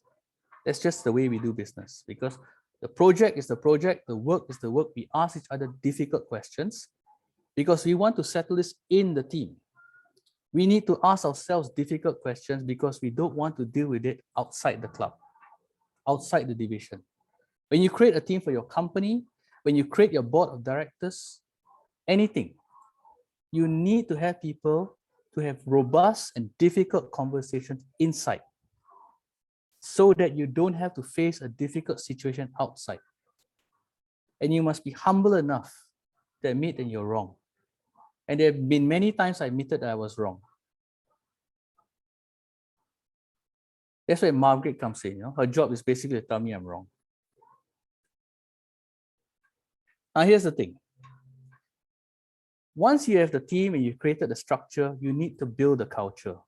Like Kane mentioned about values, I'm going to do this very fast. Values evolve. You don't start with one value and then maintain it. The world changes, people change, values evolve. The core issues, things like integrity, things like honesty, they stay the same. But how we apply them, how we interpret them, how we view them through the prism of our experience changes. It's not the same.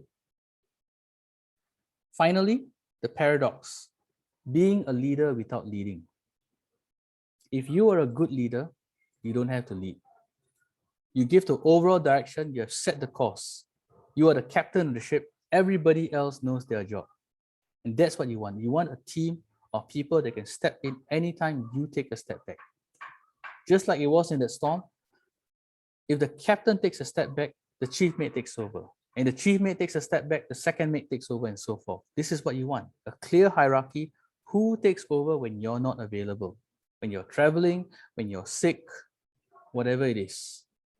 So the paradox of leadership is to create a system so good that you don't have to be a leader. If you can do that, that is leadership. So as Siva will cover in some detail, begin with the end in mind. When I first became the president of AIA Toastmasters Club, the first thing we did was we called a meeting of everybody, and I called everybody who was a past member. I even spoke to our CEO who was a member, who is a member. I spoke to our chief agency officer who's now got promoted. I spoke to all the C-suite, and we had conversations, difficult conversations. And then we created a structure, and then we found the people. I think my greatest accomplishment as president of AIA Toastmasters was getting people like Linda and Eric and Margaret and Gerald and Iris to come back and feel that they are still part of this team. You can be a distinguished Toastmaster, you can have accomplished and won every competition from here to the moon, but you're still part of this process, this journey. We are here to build legacies. We want to be a place where every one of us can take a step back knowing that we did the right thing and people can take over. The same thing we do for our clubs and our division is the same thing we do for our companies and our businesses, our divisions that we manage. When I became division director, the first thing I did after creating the division council was to convince Margaret to be the division director. One term beforehand. It took me an entire term to get her to agree. But I never gave up because that was the person we had in mind. She was the first choice and the only choice. Because we begin with the end in mind. We find our leaders and then we put them in a place where they can grow and continue that legacy. So if you want to be a leader, number one, create your structure. Number two, find your generals. Number three, evolve your values in conversation with them. And number four, create a hierarchy so that you can step back and someone will take over and someone will take over and someone will take over and over again, and allow the people that you choose to replace you to be leaders in their own right, and don't come back and tell them they're wrong, unless they're wrong, of course. But allow them to grow. And with that, over to you, Penny, because without her, we would be penniless. Yes, and we don't want to go there. Well, enormously, enormously good. Let's give him a resounding, please, round of applause that will throng through Singapore. Now, Terence, that was amazingly good. It was obviously intelligent. And what we loved about it too is that you gave life, historical as well, examples. So we can visualize your key messages. Now, you did a very good ending because you used a four-pronged approach to summarize, but I just want to add some further stuff for a minute of what you also shared with us, cemented with us. Talking about communication in the team, defining the communication, but communication is useless without being effective. That was your first point. Leadership is all too about application, it's practicality. Secondly, influence is prominence. It's directional and it's all about your relationship, your quality relationship with people. Even if you are challenged, as you've said, we still remain in the relationship which is harmonious and there's equilibrium there. Also, thirdly, we had a very good, and there were examples about generals.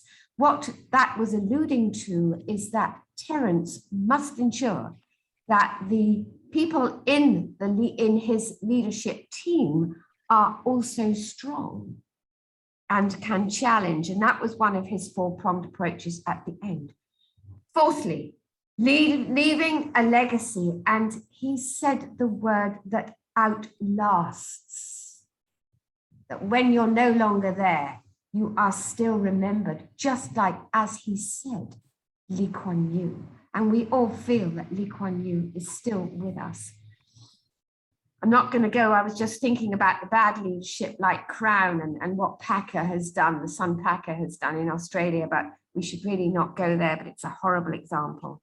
And then finally, we had Terence, we had your four-pronged. I need to repeat those so we cement that again. We need structure in the team. We need identification in the team, the right, strong people within the team, all generals.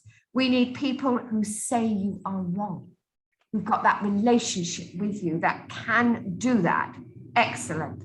We had building the culture, being with values evolving, and we had lead without leading. So good, and thank you. Now, we're going to have a Q&A session. I'm very conscious of time. We are 10 minutes behind. We're sorry for postponing your lunch a little, but we do need to have a quality 10 or 15 minutes moderated by Margaret here, DTM, to have those questions. Now, we do prefer live, but if you prefer to use chat, because we need to really provoke our two excellent speakers, our performers this morning. We need to provoke Terence and King Fong. Margaret, over to you, and thank you.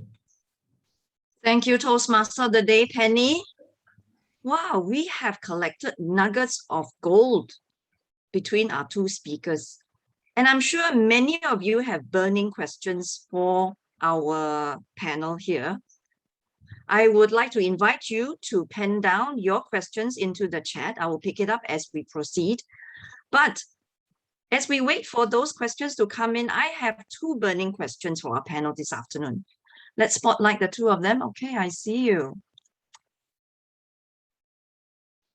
Okay, first off, for our first speaker, Kin, you talked about communicating your code. In fact, this is the very foundation of building your team, because that is where you drive the team. And that is the code of conduct to ensure that they are able to perform and meet the strategic goals of your institution. Now, the question begs, how do you communicate this code to your club, to your team, and get the buy-in from them? Okay, thank you for the question. Over to you, Kin. Yes. Yeah. Okay, so quite simply, when I was club president in my year, what I did, the very first EXCO meeting was to get everyone to sit together. We talked about, why did you join Toastmasters? What do you want to get from this experience? What's important to you? And from there, we set that context for each EXCO member that they are here to grow through their role for their professional life. Right? So I remember my VPPR, she was interested in learning how to do social media marketing. So she started designing different Toastmaster name cards. She started looking at posters and things like that, right? And this is before we started forwarding a lot of stuff on WhatsApp, right? But she started doing some of these things, event teams, so and so forth. And through that, she got very familiar with marketing on Facebook, tracking engagement and things like that. So this, in some sense, is that idea of getting the buy-in. Okay, maybe because I was president, it's easy for me to say, hey, okay, this is our first EXCO meeting, this is what we're going to talk about. What if you are not the leader? Well, the thing about meetings and conversations, right, is like very often we think that, oh, we have a meeting on this thing. Okay lah. So we go to the meeting, then we talk about it. No, that's not what meetings are for. There is groundwork to be done before the meeting. You call people, you talk to them, you suss the ground, you get their buy-in, and then you attend the meeting. This is exactly what politicians do. You think they wait for the vote, you know, in the chambers before they decide what's going to happen? No, they spend all the time preparing, canvassing, buying the votes, getting the people, so they know that when the meeting comes, they have the support already. You see, so this is the kind of groundwork that needs to be done. Just having a personal conversation, right? So for whoever asked that question, my question to you is, how well do you know your members, right? For example, Terence did say, right, you pick your team. So who are you picking as part of your team to spearhead this initiative, right? Who do you need to talk to? Who holds the influence and power in your organization, right? Maybe it's one of those clubs where, you know, it's a so-called leader for life, right? And you're just the incoming SAA, but you want to create such a code of honor. Why don't you talk to that president for life, right? So to speak, get that person's buy-in. Let that person know that you have ideas and how those ideas will benefit him or her, right? So once you get that support, do you think things will move your way? Right? So I hope you see that very often things are not just as they seem. There's always more work to be done. There's always more initiative you can take. And I think that's also why we always hear leadership is about taking initiative. Yeah, because you're getting things done. You're moving things forward. Right? So don't be afraid to have conversations. And yes, sometimes conversations can be difficult, especially if there is a conflict in terms of the end state or the goal, right? But don't get entrenched in that position, but look at what are the various interests that we have, right? The position is always variable based on the interest that is not. Okay. I know that might have sounded a little abstract, but due to time, I think we should move on. I hope that answers the Thank you, question. Kin. So in short, first and foremost, your groundwork starts from the very single member. Every member counts. Find out what they want, find out what drives them, and then you build. Use that to build on your goals or your vision. In or some rather sense- you use your vision and infuse that into their goals. So it's a win-win situation for the individual as well as for the corporation. In some sense, yes. Thank you, Ken. Now we have a situational question here. This member says he's supporting the members' progress in their professional life, but Toastmasters, as we know it, is based on volunteerism.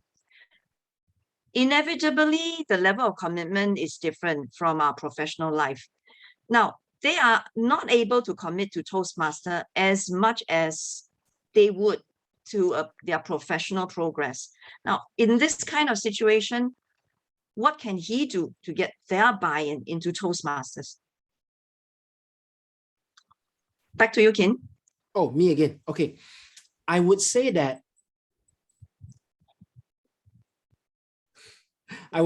you need to look at the context for why you are in Toastmasters.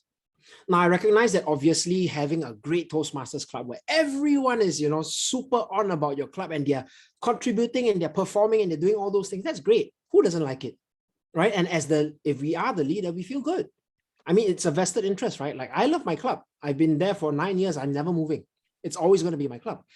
But if you think that people should be prioritizing Toastmasters over their professional life, then I think you might need to readjust that expectation.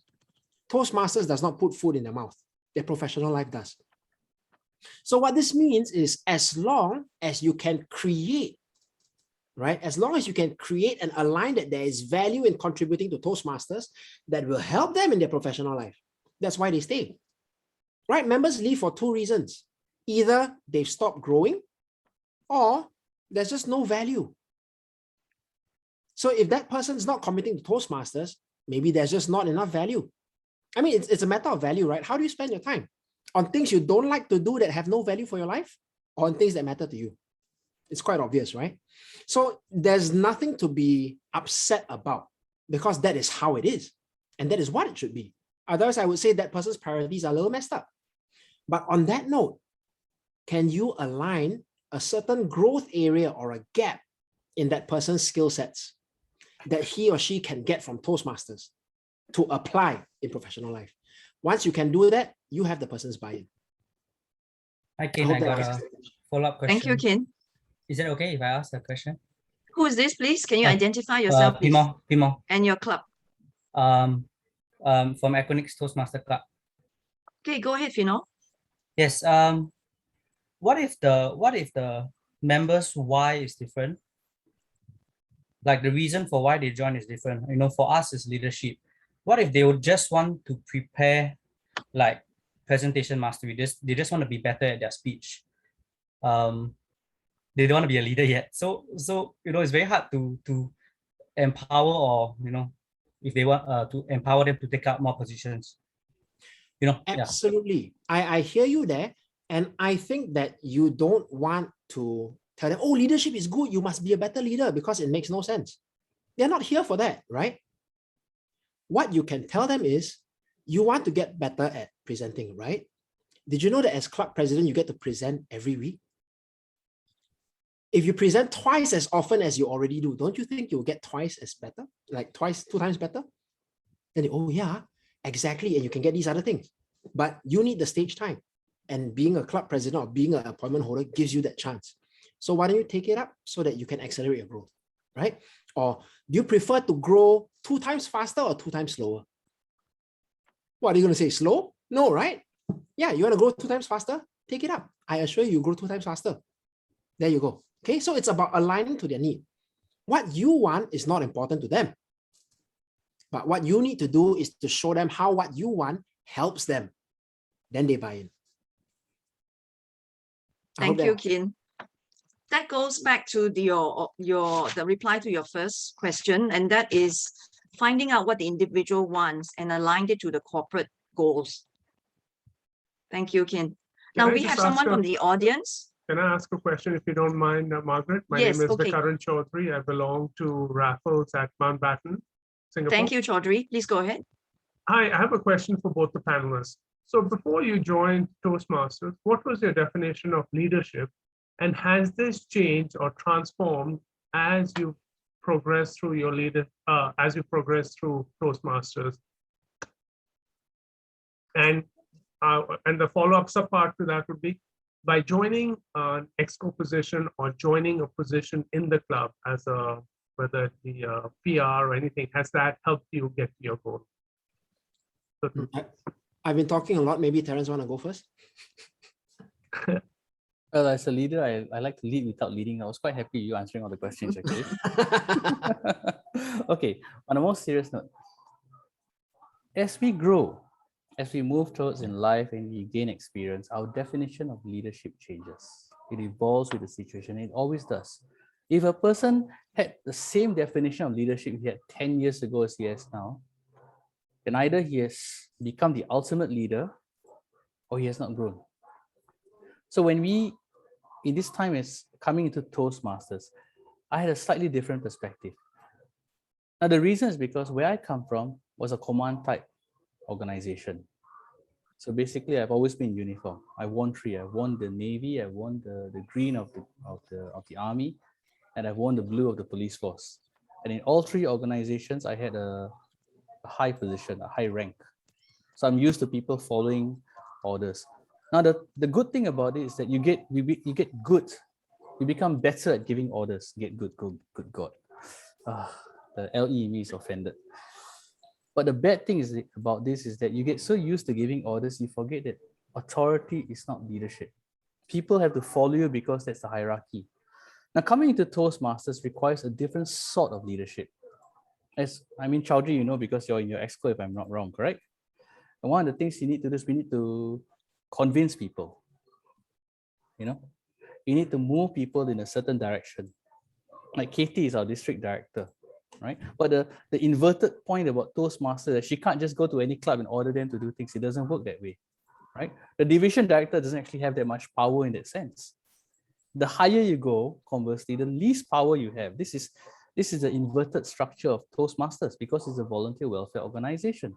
So to move people requires a different sort of leadership. It requires the ability to articulate a position and do it well to move people in a certain position that you want. And you find that because Toastmasters is structured that way, many of us, myself included, are not ready when we take up all these appointments. I don't think I was ready when I became club president. I was a good club president to the end. I don't think I was ready when I became division director. I had a team that made me look good. I was only effective division director towards the end. And that's the thing about this, you know, you learn by doing it. If you don't do it, you'll never learn. You'll never get there. And this is something that we all have to recognize.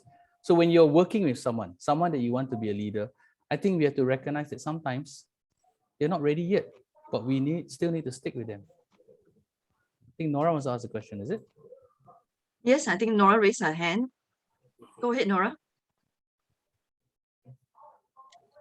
Hi, good afternoon. But I think Kim needs to answer, or have you answered the previous question? Okay, I can. Long story short, for my answer to Chaudhry is, I also came from a command type environment because of the army. And then I did realize after a while that, yeah, in life, you can't really command people around. You can't command your girlfriend, although some guys may disagree. But generally, you find that ultimately life is about leading people through your actions and your words, right? And in some sense, actions means through service, right? Words is sales and persuasion. And so through my experience in Toastmasters, right, being the club president was actually easy for me because just like Terence, I had a team that made me look good. I didn't have to micromanage. We set the context. They went full out. That term, we recruited like 33 people, which is really good for one single club, right? So having met a lot more people, and like what Terence mentioned in the inverse structure, I realized that leadership is also a lot about service because it is sometimes action that moves people to action. You can talk about, oh, we should do this, we should do this, we should do this. No one ever does it, right? You start running and then you post it on Facebook. Oh, I ran 5K today. Maybe your neighbor feels inspired. So I think that's what leadership, or that's how leadership has changed for me. It's not just what you say, but also what you do. And together, that moves people in a direction. I hope that answers your question. Thank you, Kin. Terence? Okay, one final question. Okay. This is from me, because I'm amongst the Nora giants first. in... I'm supposed to ask. Oh, Nora, you haven't answered. Yeah. You haven't asked yet. Okay, my apologies. Yeah, Go ahead, Nora. My question is regarding the code of honor. In fact, I think this is something very good to create a club culture. Okay, so I have 3 questions for code of honor. Should it be in line with Toastmasters values, or can it be something different, like your own personal values? Question 2, should this code of honor be created by the president or the whole exco? And question number 3, right? Since you're talking about president and exco creating this honor, right? Should it be changed every term? Wow, deep questions. Okay, let's start with alignment of goals. I think that when we look at, in fact, any company, right? The company usually has some big grand vision, you know, that people on the ground can't relate to, right? If I use the army as, what do you call that? As an example, when they ask people who went to war, why did you, commit that act of heroism? You ran into oncoming fire to pull your body into safety, right? Do they say, I did it for my country? No, they say, I did it for the guy next to me. They say, why? Because he'd do the same. So within any team in any organization, you're going to have your own set of rules that apply specifically to you. Now, that doesn't mean, therefore, we disregard. I'm not going to treat anyone with respect. I will not perform with excellence at all. That's not the point. The point is what's important to you and how you want to run your club. Now, there are many community clubs that don't care about the professionalism aspect of Toastmasters. They are here to have fun together and learn how to speak. They don't care about wearing a tie, right? That's up to your club to decide, right? I don't think the international president is going to come down and say, hey, what you're wearing doesn't look professional. You should not be wearing a singlet. Is that his business? Maybe it is, but in some sense, it's your club's business because it's your club, isn't it? So I would say to that respect, then, I think some of the values that TI are perhaps advocating for, the RISE, I think those are great values to have. If you can build upon it, do so. If you think it's not worth it at all, then, well, see what kind of members your club attracts, right? I mean, that will be the test of truth, okay? Next, who should decide the code of honor? Personally, I am a more democratic style leader. I'm quite sure that my ideas are not always the best. I'm very clear of that. I've made too many mistakes in my life to ever think that I know best. Also, I recognize that it's about the stakeholders around me. What's the point of having a Toastmasters club where I'm super happy and everyone else is miserable? I can't sustain that. That's why I want to get buy-in. But on that note, who creates it first? For me, I prefer to create it together. That takes more time. If you don't have the luxury of that, create it first and then get other people to buy it, right? There's no hard and fast rule of which one works better first. There really isn't, right? Which brings to the third question. Then does it change every term? Well, if it's a different team, it could be different rules. Now, the Exco team and the club itself can operate by different rules too. Isn't that so? What do I mean? We often think that we need to hold leadership to a higher standard than normal, isn't it? Don't we? So the rules, okay, give an example. Shuchen is here. She was one of the best club presidents in Tampines Changkat, apparently affirmed by distinguished Toastmaster Michael Wee, so it must be true. What she said when she recruited her team of Exco, she said, I want to make sure every Exco member attends every club meeting. If you are an Exco member, you show up for the club meeting. Whether or not you're speaking, that's irrelevant. You are a member of this club, you show up. So that's one of her rules. Now, did she enforce that rule on the club members? No. Did subsequent Exco teams enforce that rule? No. Were there changes in terms of the energy of the club and the effectiveness of the meeting? Yes. So should different Excos change the rules? I think so, actually, yes. Why? Because when they change the rules, it means they've created their own rules. When they create the rules, they buy in.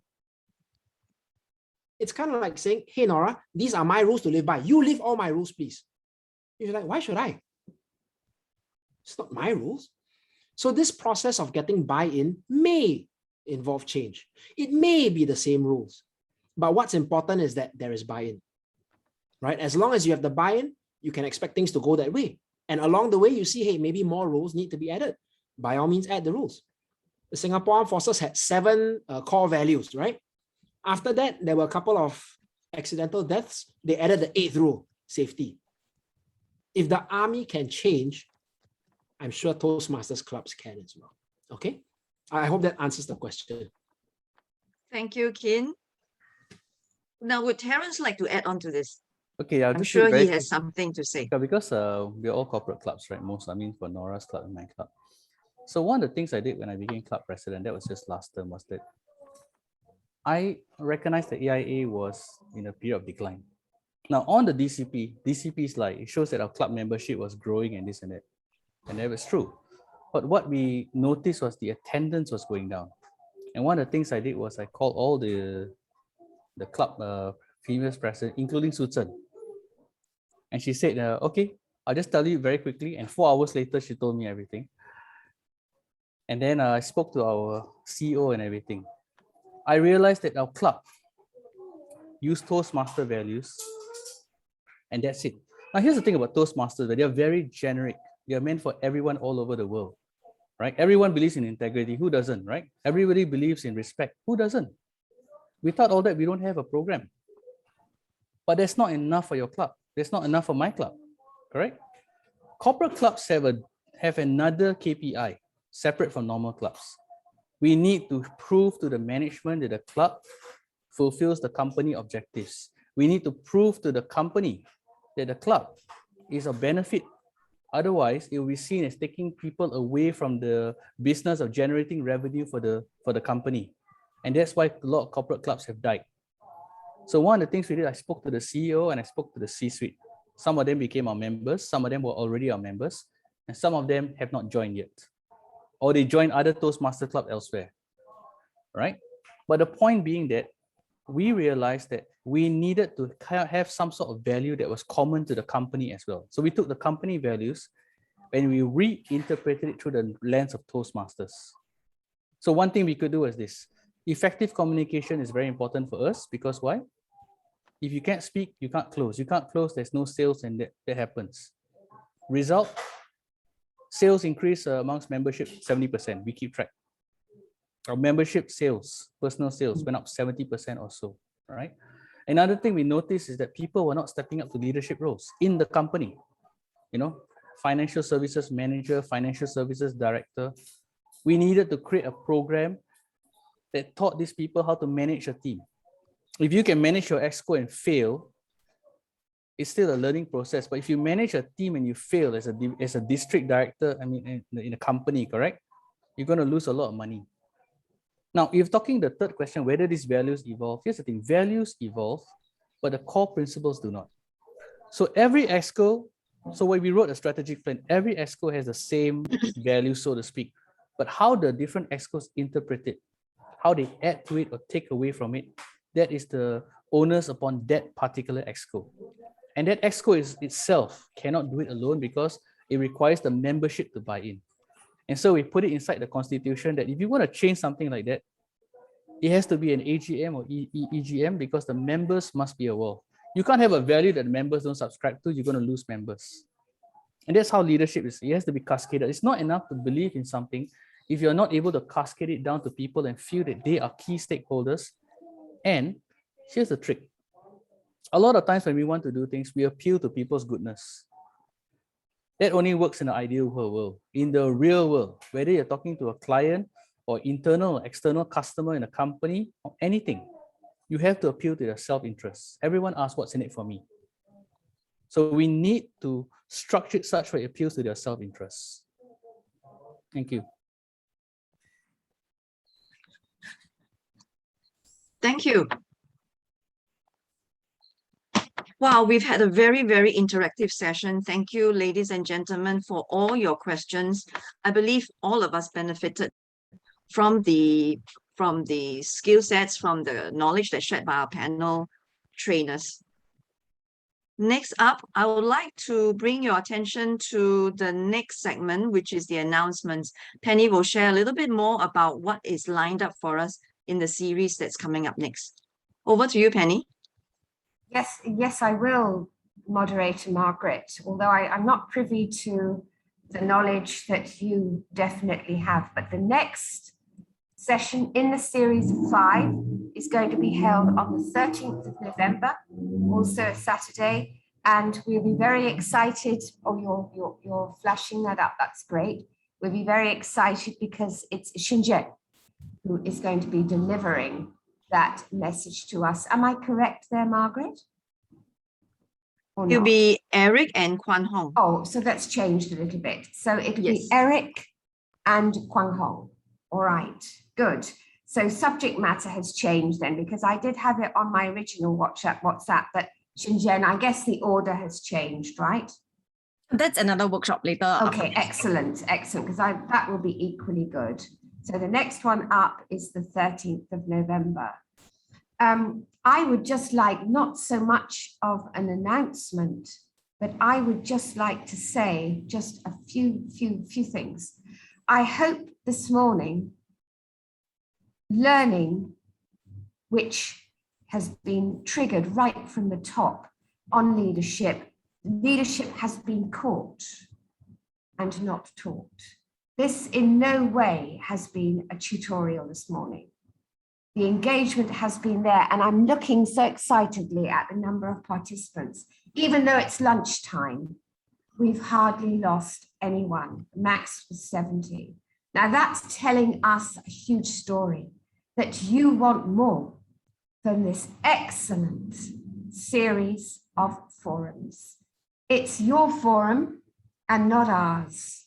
So please keep caught and take away what you need to take away from, again, a morning of enrichment.